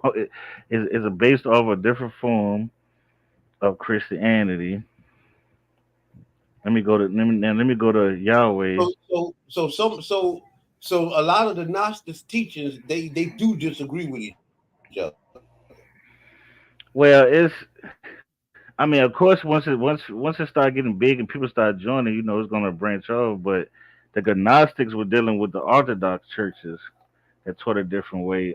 They, like I said, they mainly out on his teachings, what he taught.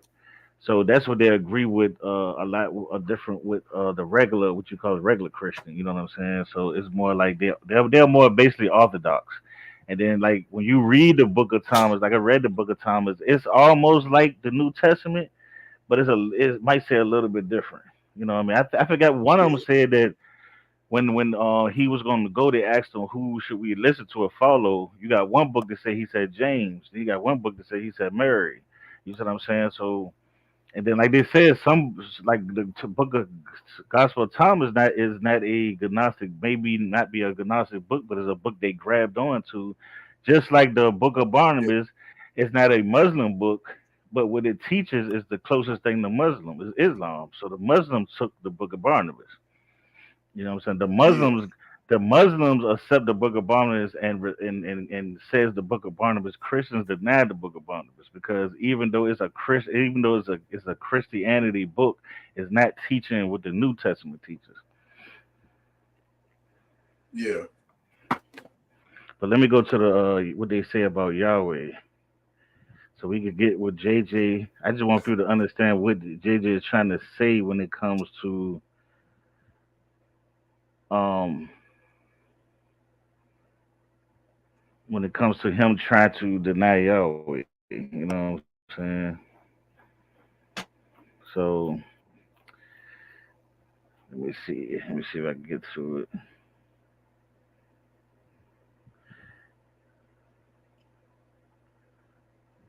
Hold on. Let me see. I don't want to go to that one. I'm go to the Gnostics. So I'm going, and this is me going into the Gnostics website. So these are the Gnostics standards. All right. God the Father, God, Gnosticism. For the Gnostics, God was nothing like the image of a stern but kind old in the clouds, and a kind old man in the clouds. I don't know what the hell they talking about. They must be talking about Christianity, but um, so they saying that no, they don't believe it's an old man that's sitting in the clouds. Okay, so for the Gnostics, God was nothing like the image of a stern but kind old man in the clouds. That rightly or wrongly, many of us think of when we think of Christian God. Instead, he was utterly infallible and inhuman, something that couldn't be accurately characterized or any human language. You couldn't even say that he created the world because that was the work of another, lesser, more human-like being, the demiurge.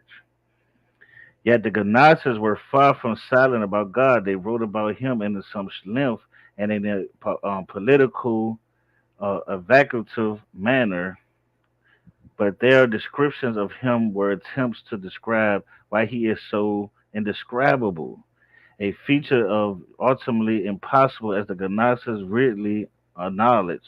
Still, they did the best they could in the hopes of some of their readers would be able to understand meaning behind their words. The Gnostics referred to God as the one who is, the great invisible spirit, the unknown silent one, the abyss, the non-being God, the other such deliberately mysterious um, designations.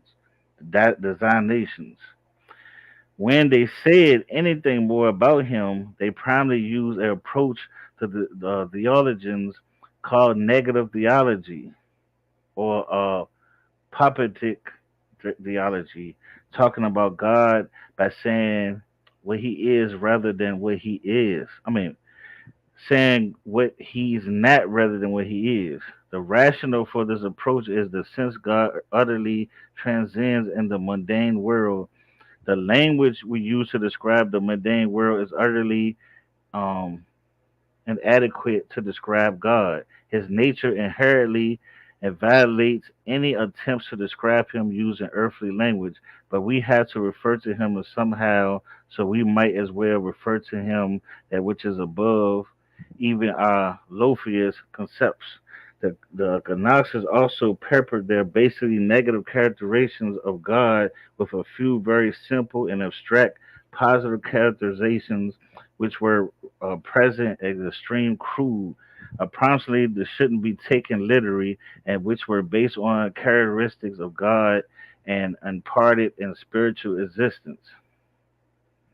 So, I mean, to me, it sounds crazy, but I'm just gonna go out there. To me, it sounds like they saying God. They're trying to put God way out of there. You can't describe him. You don't know what God is. You don't have no connection to God, so you have to be closer to Jesus. That's what it looks like to me. You know what I mean? Yeah, that's what it sounds like to me. They were saying that you as a human have no, you can't phantom, you just out of touch, and you just might as well forget about it. Go through Jesus, and that's it, buddy. Yeah, it says firstly, the Gnostics didn't believe that God created the universe. That was the work of the demiurge, a pretty ignorant and even malevolent being whose existence and deeds were contrary to the will of God. God and the Gnostics said was too perfect to act, and certainly too perfect to have created a world as messed up as the one we've got.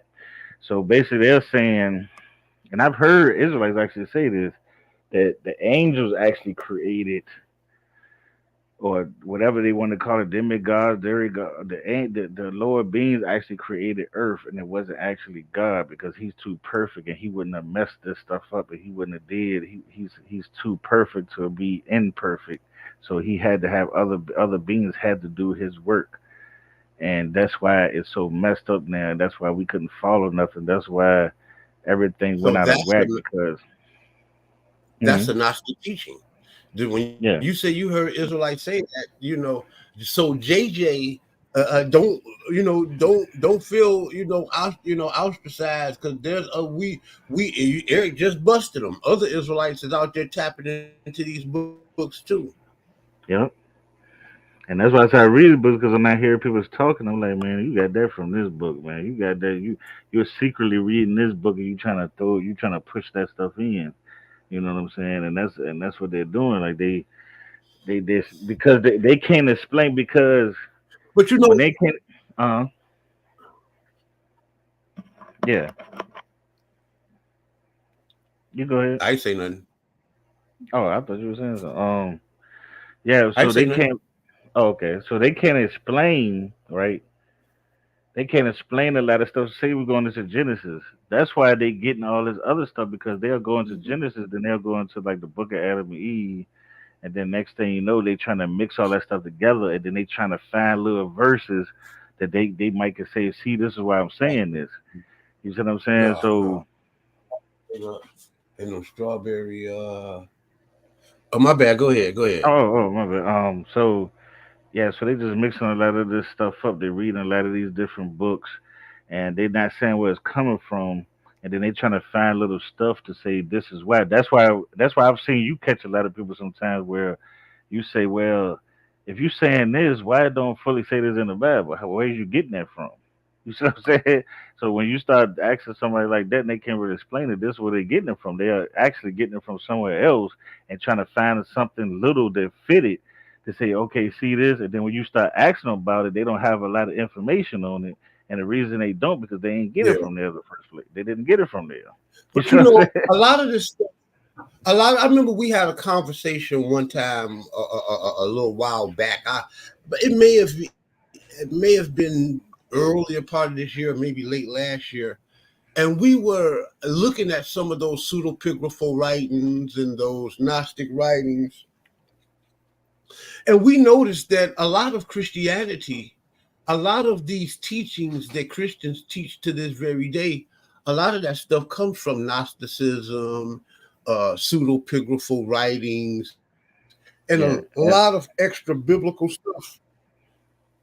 Like the fallen angels, and like Satan was created with the angels before the foundation of the earth, and all of this yeah. kind of That stuff. A lot comes of that from stuff.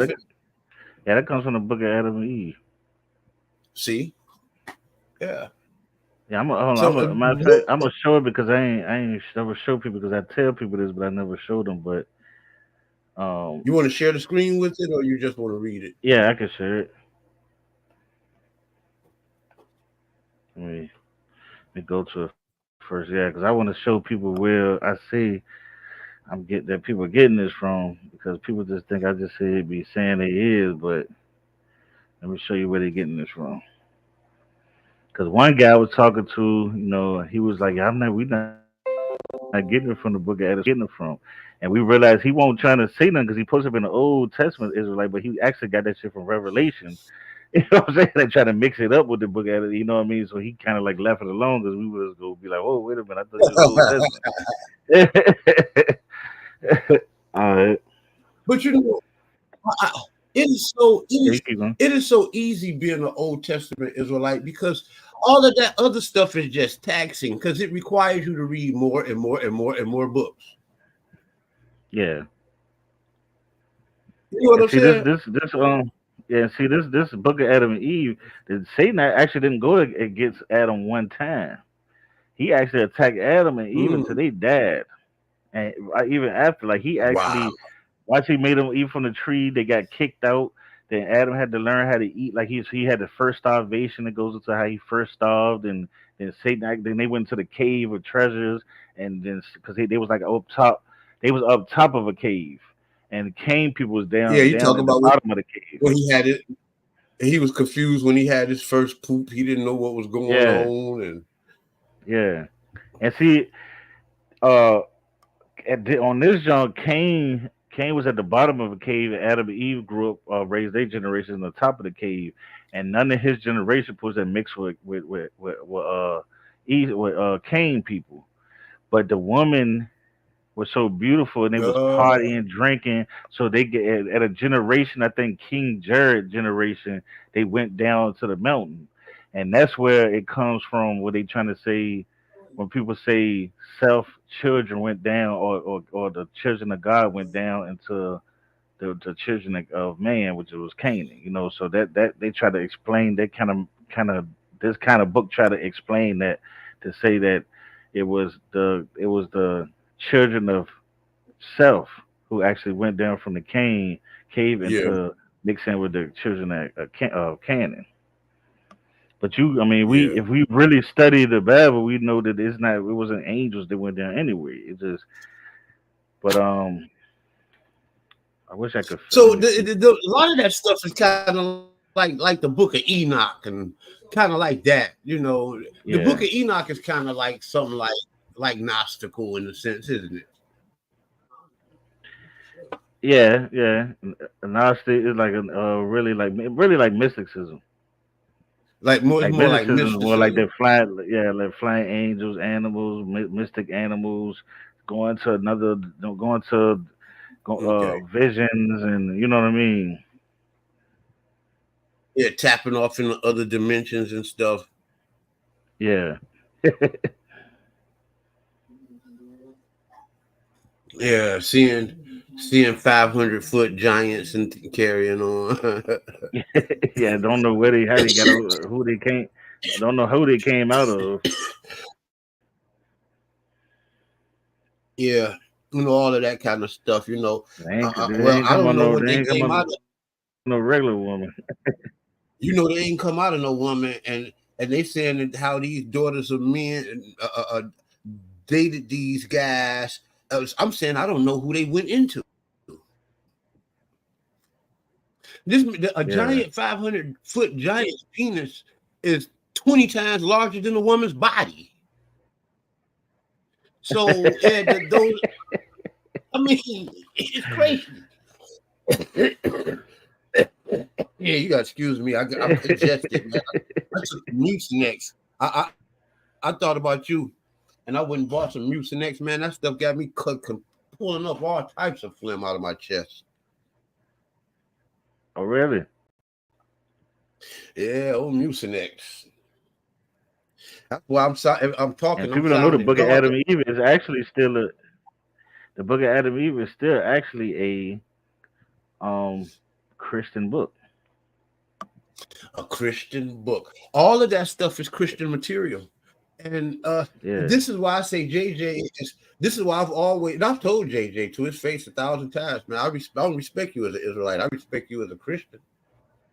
You know what I'm saying? yeah, You know, and I think I think JJ is coming to grips with that. You know what I'm saying? Why he don't agree with other people. You know what I'm saying? Other Israelites and stuff. But you know, a lot of stuff, man, that JJ is fighting with the Israelite stuff is stuff that I taught him. You know, he's abandoned yeah, all of the stuff that everyone else taught him, but he ain't abandoned none of the stuff that I'm teaching him.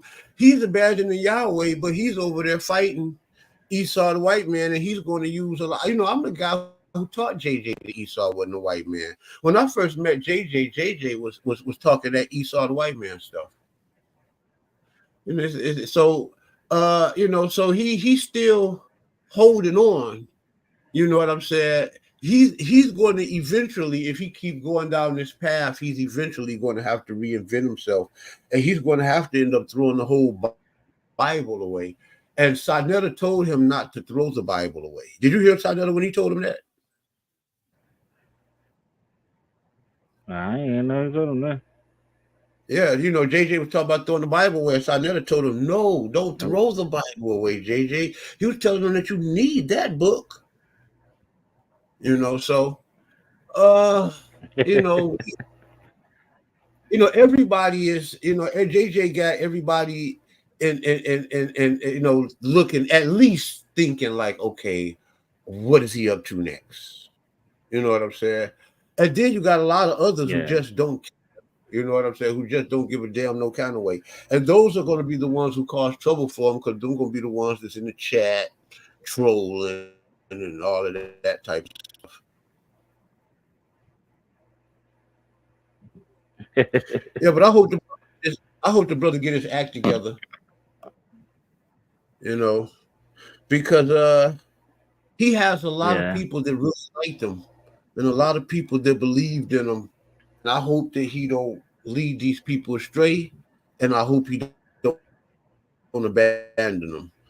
So I can only just pray that he get his act together, man. Oh yeah, yeah. Yeah. Um, But that hold on, being let me that, see if I any more let me see if I can find. any more any more arson for the arsenal? Yeah, hold on, I'm trying to find it right now because I just want to show this one part because actually, when people try to say Uh, when you ever hear people say it was more than just Adam and Cain and Abel, that comes from the book of Adam and Eve because book of Adam and Eve, Cain supposed to had a sister, and Abel supposed to had a sister, and they actually supposed to have been divided by nation, like Esau and Jacob supposedly, So and uh, according to the Bible, Cain is supposed to, I would think that Cain was a descendant of Adam. So Cain is not a descendant of Adam? nope, Cain's supposed to be, I think. No, well, I think God split them up into different nations. So they are still from. Well, I think something So happened. I think so they well, saying what like, happened is when Eve sinned, right? Sin became upon a human. So that sin gene, basically, it's like a sin gene. Basically, came was from she got sin. pregnant by the devil. Well, not get pregnant by, but she, the sin, So like sin became a part of their DNA. Like all they knew was good, right? So when the serpent basically told him to lie and they sinned against God, sin became a part of them. So they knew they can sin. So that sin, that's why they say you born in sin. So Cain was basically born in the sin. So basically, Cain comes from the sin part of a human, and but Adam and Eve and this and Abel was from the good part. so they're trying to say, but they're not saying that Cain is from another lineage. They is No, saying that he's from Adam. they just said Cain is wicked. Became wicked because of the sin of their mother and He's the father. wicked seed of he's Yeah, the no, I think you wicked have two seed of Adam. children. You got to yeah. He was just a bad seed, and Abel was a good Yeah. seed. But they supposed to have married each other's sisters. So when they supposed to marry each other's sisters, Satan talked Cain into killing his brother and taking his own sister. So that's why they saying he should left with a wife, and people like where he get his wife from. So this is like Adam Eve story trying to explain that. But this and Yeah. then Seth supposed to came and Seth supposed to been the image of Adam again. You see what I'm saying? So because Adam was supposed to be the image Yeah. of God, so Seth was the image of Adam. Then that's his bloodline went. Then you have Cain bloodline because he was his bloodline became cursed basically. Well, not cursed. Yeah, it became cursed. They became wicked. All his children was wicked, drinking, killing, murdering. You know what I'm saying? Um, but this right here from the Book of Adam and Eve. Book of Adam and Eve. Satan tells Adam why he had hatred for him. Thou tell me, what have I done to thee, or what is my fault against thee, seeing that I has no received no harm or injury from us? Who dost thou purchase? Or why dost thou pursue us? The devil replied, Adam, what thou tell me, it is thy sake that I have hurled from the place when thou wasn't formed. So he's saying, hey, I was Yeah. thrown out of heaven before y'all was even created. I was hurled out of the presence of God and banished from the company of the angels. When God blew into the breath of life and the face of the likeness was man made in the image of God, Michael also brought thee and made us worship thee in the sight of God. And God, the Lord, spake, here is Adam. I have made thee an image of or likeness and likeness. And Michael went out and called all the angels, saying, worship the image of God as the Lord God hath commanded. And Michael himself worshiped first. Then he called me and said, worship the image of God, the Lord. And I answered, I have no need to worship Adam. And since Michael kept urging me to worship, I said to him, why dost thou urge me? I would not worship an inferior and younger being than I. I am his senior in creation. Before he was made, was I already made. It is his duty to worship me. When the angels who were under me heard this, they refused to worship him. And Michael self worship the image of God. Michael said, worship the image of God, but if will not worship him, the Lord will be wrath with thee. And I said, if he be wrath with me, I will set my seat above the stars of heaven, and I will be like the highest. Now you see why people trying to say this is the devil, right? You heard what I said? Yep. Yep. And I Yep. say, if he be Sure wrath did. with me, I will set my seat above the stars of heaven. It'll be like the highest. And God and the Lord was wrath with me and banished me and my angels from our glory. And on that account, where we expelled from our abodes into the world and hurled on the earth. So when they talk about fallen angels, when they talk about Isaiah is talking about when the devil went into heaven and he set his place in heaven and God kicked him down and all the angels with him and the fallen, that is book of Adam and Eve. That is not in Isaiah. Show me that in Isaiah. I dare So I think anybody what that's JJ teaching would that to be go in better off Isaiah doing. and show me that is about Satan in heaven falling and the fallen angels. That show me in Isaiah. I dare any of y'all to show me that. That's a I challenge for think y'all. JJ will get further. I think he will get further by just saying that he's a Christian. Yeah, Because if he's telling people that he's going off into Gnosticism, it's going to be a complicated road for him. yeah. You know what I'm saying? It's going to be complicated. But what I'm saying is that you can be a regular Christian. I think it's complicated. I think he ain't gonna. It's with the books of reading. I don't think he's gonna take his time and really study that because that is That's what I'm saying. yeah, Whereas if he claimed to just be a regular a Christian, a lot of those Gnostic teachings have crept over into mainstream Christianity anyway. yep, yep, You know what I'm saying? And being that they have only way that he would have to explain that if a person like me drill him, yeah, you know, where's this fallen angel lie? It ain't in the Bible nowhere. Did he go to his mystical text? You know what I'm saying? yeah. It's just the fact he's saying I ain't messing with Yahweh or the Bible. That's the fact that's getting people riled up the way he said. You know, if he just probably said he was a Gnostic, people wouldn't, because half of the people don't even know what he means. It's the Yeah, controversy he brung by saying I don't worship the God of the Bible anymore, and then he tried to show it in a YouTube. And that lets me, and that I mean, people that's watching and people really research.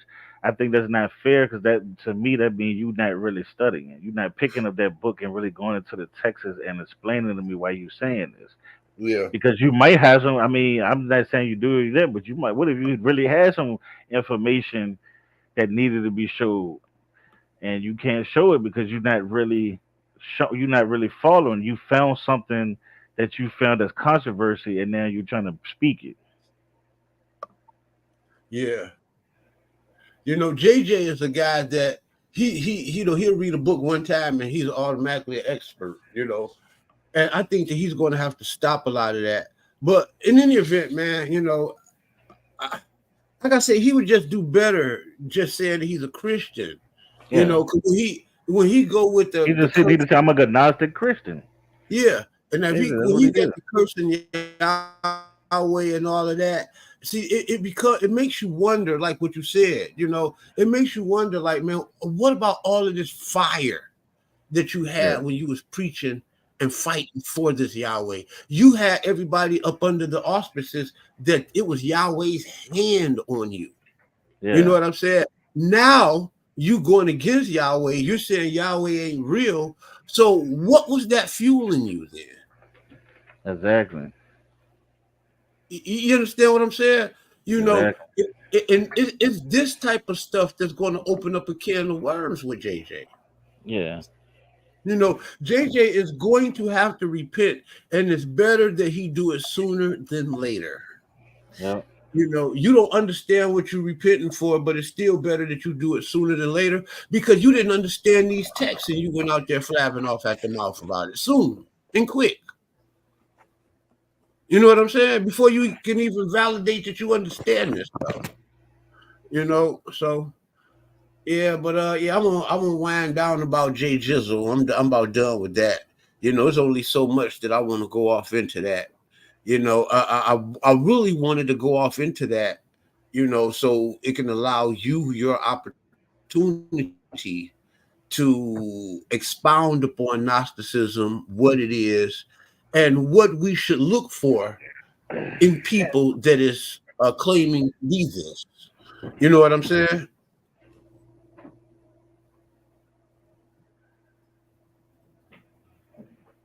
Yeah. So well, we be going on for 2 hours and 38 minutes, 39 minutes now.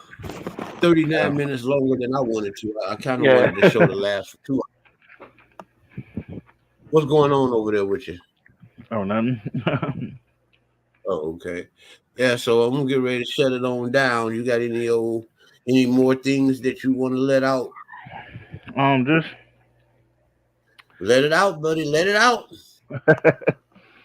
I just get to pick. You know, We you gonna don't you start don't paying want attention. and you don't want the stream to end, and then you go back watching it tomorrow. Like, damn, I should have said this. Yeah, yeah. I just want to say that I guess we gonna start watching closely, seeing what Jay Z teaching, seeing the debates that's coming up, and just seeing, and then we go just do a lot of recapping on them because um I think it's getting to a dangerous parts to where people are teaching stuff that's not relevant anymore. It's not about uplifting the people, getting if you can't teach me nothing that has survived in this society, in this world, in this reality, it's really irrelevant. I mean, some stuff is good to learn when you learn it yourself, but it's too much stuff that we gotta fix. It's too much stuff we gotta work on in reality, and a lot of Yeah, people ain't worrying about reality no more. People have yeah, stepped outside of reality now, and it's going to the spookism, fantasism, mythology, mysticism. You know, people just falling into these things, and now it's not like how we gonna heal each other, how we gonna unite each other. That's why I like what Yarah was talking about as far as like what I mean, getting together and talking about things that's relevant. That's why I do like the way he teach. You know what I'm saying? Because it reminds me of me as far as when he puts science, history, and stuff together. I like people that teach like this, like James Castle. I like the way he teaches. absolutely. When he puts stuff together. Yeah, and he got. Hey, the Lord got some soldiers out here, buddy. You best believe it. We just Yeah, got to weave through, the bull crap and bond together. There's a strong need for unification amongst the meek. You know what I'm yeah, saying? yeah. Because they're I'm trying to. gonna try to pop up on that show tomorrow with y'all. See what y'all talk about just for a little, maybe 10, 15, 20. I'm gonna be at work, but I'll pop on and say what's up to everybody. I think it's gonna be on tomorrow evening. Didn't he say about 6 or 7 Oh or yeah, he something? did say 7:30. Oh yeah, okay, I'll be on there. Yeah. I don't, you Come gotta on let me through know there. where that show.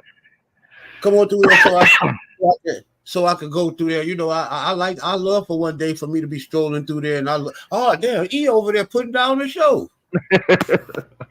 You know Yeah, what I'm saying? I be trying to expand, man, but I've been backing up, but I'm gonna expand more. But the Most High is everything is in His time, man. You know Yeah, what I'm saying? You don't want to kick against a brick, and that's what I find myself doing. You know what I'm saying? yeah, You know, Kicking against a brick. The Most High haven't done it, so why is you trying to do it? yeah, he hasn't willed it. He hasn't willed it so, but you still trying to do it. You know what I'm saying? yeah, Like the thing with Sarnetta, I wanted to create a 3-man group to go over there, but the Most High didn't will that, so that was something that I wanted to do.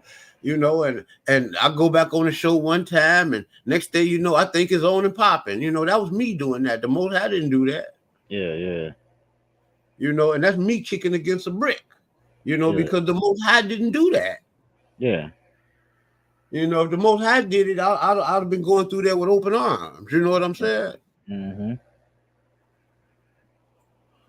So yeah, man. Hey, I'm looking forward to the future. I'm looking forward to the things that can happen when the true sons of light come together. Yeah, You know what I'm saying? Those that genuinely in their heart want the best for humankind, man. Not yeah. just black people, you know. Correct.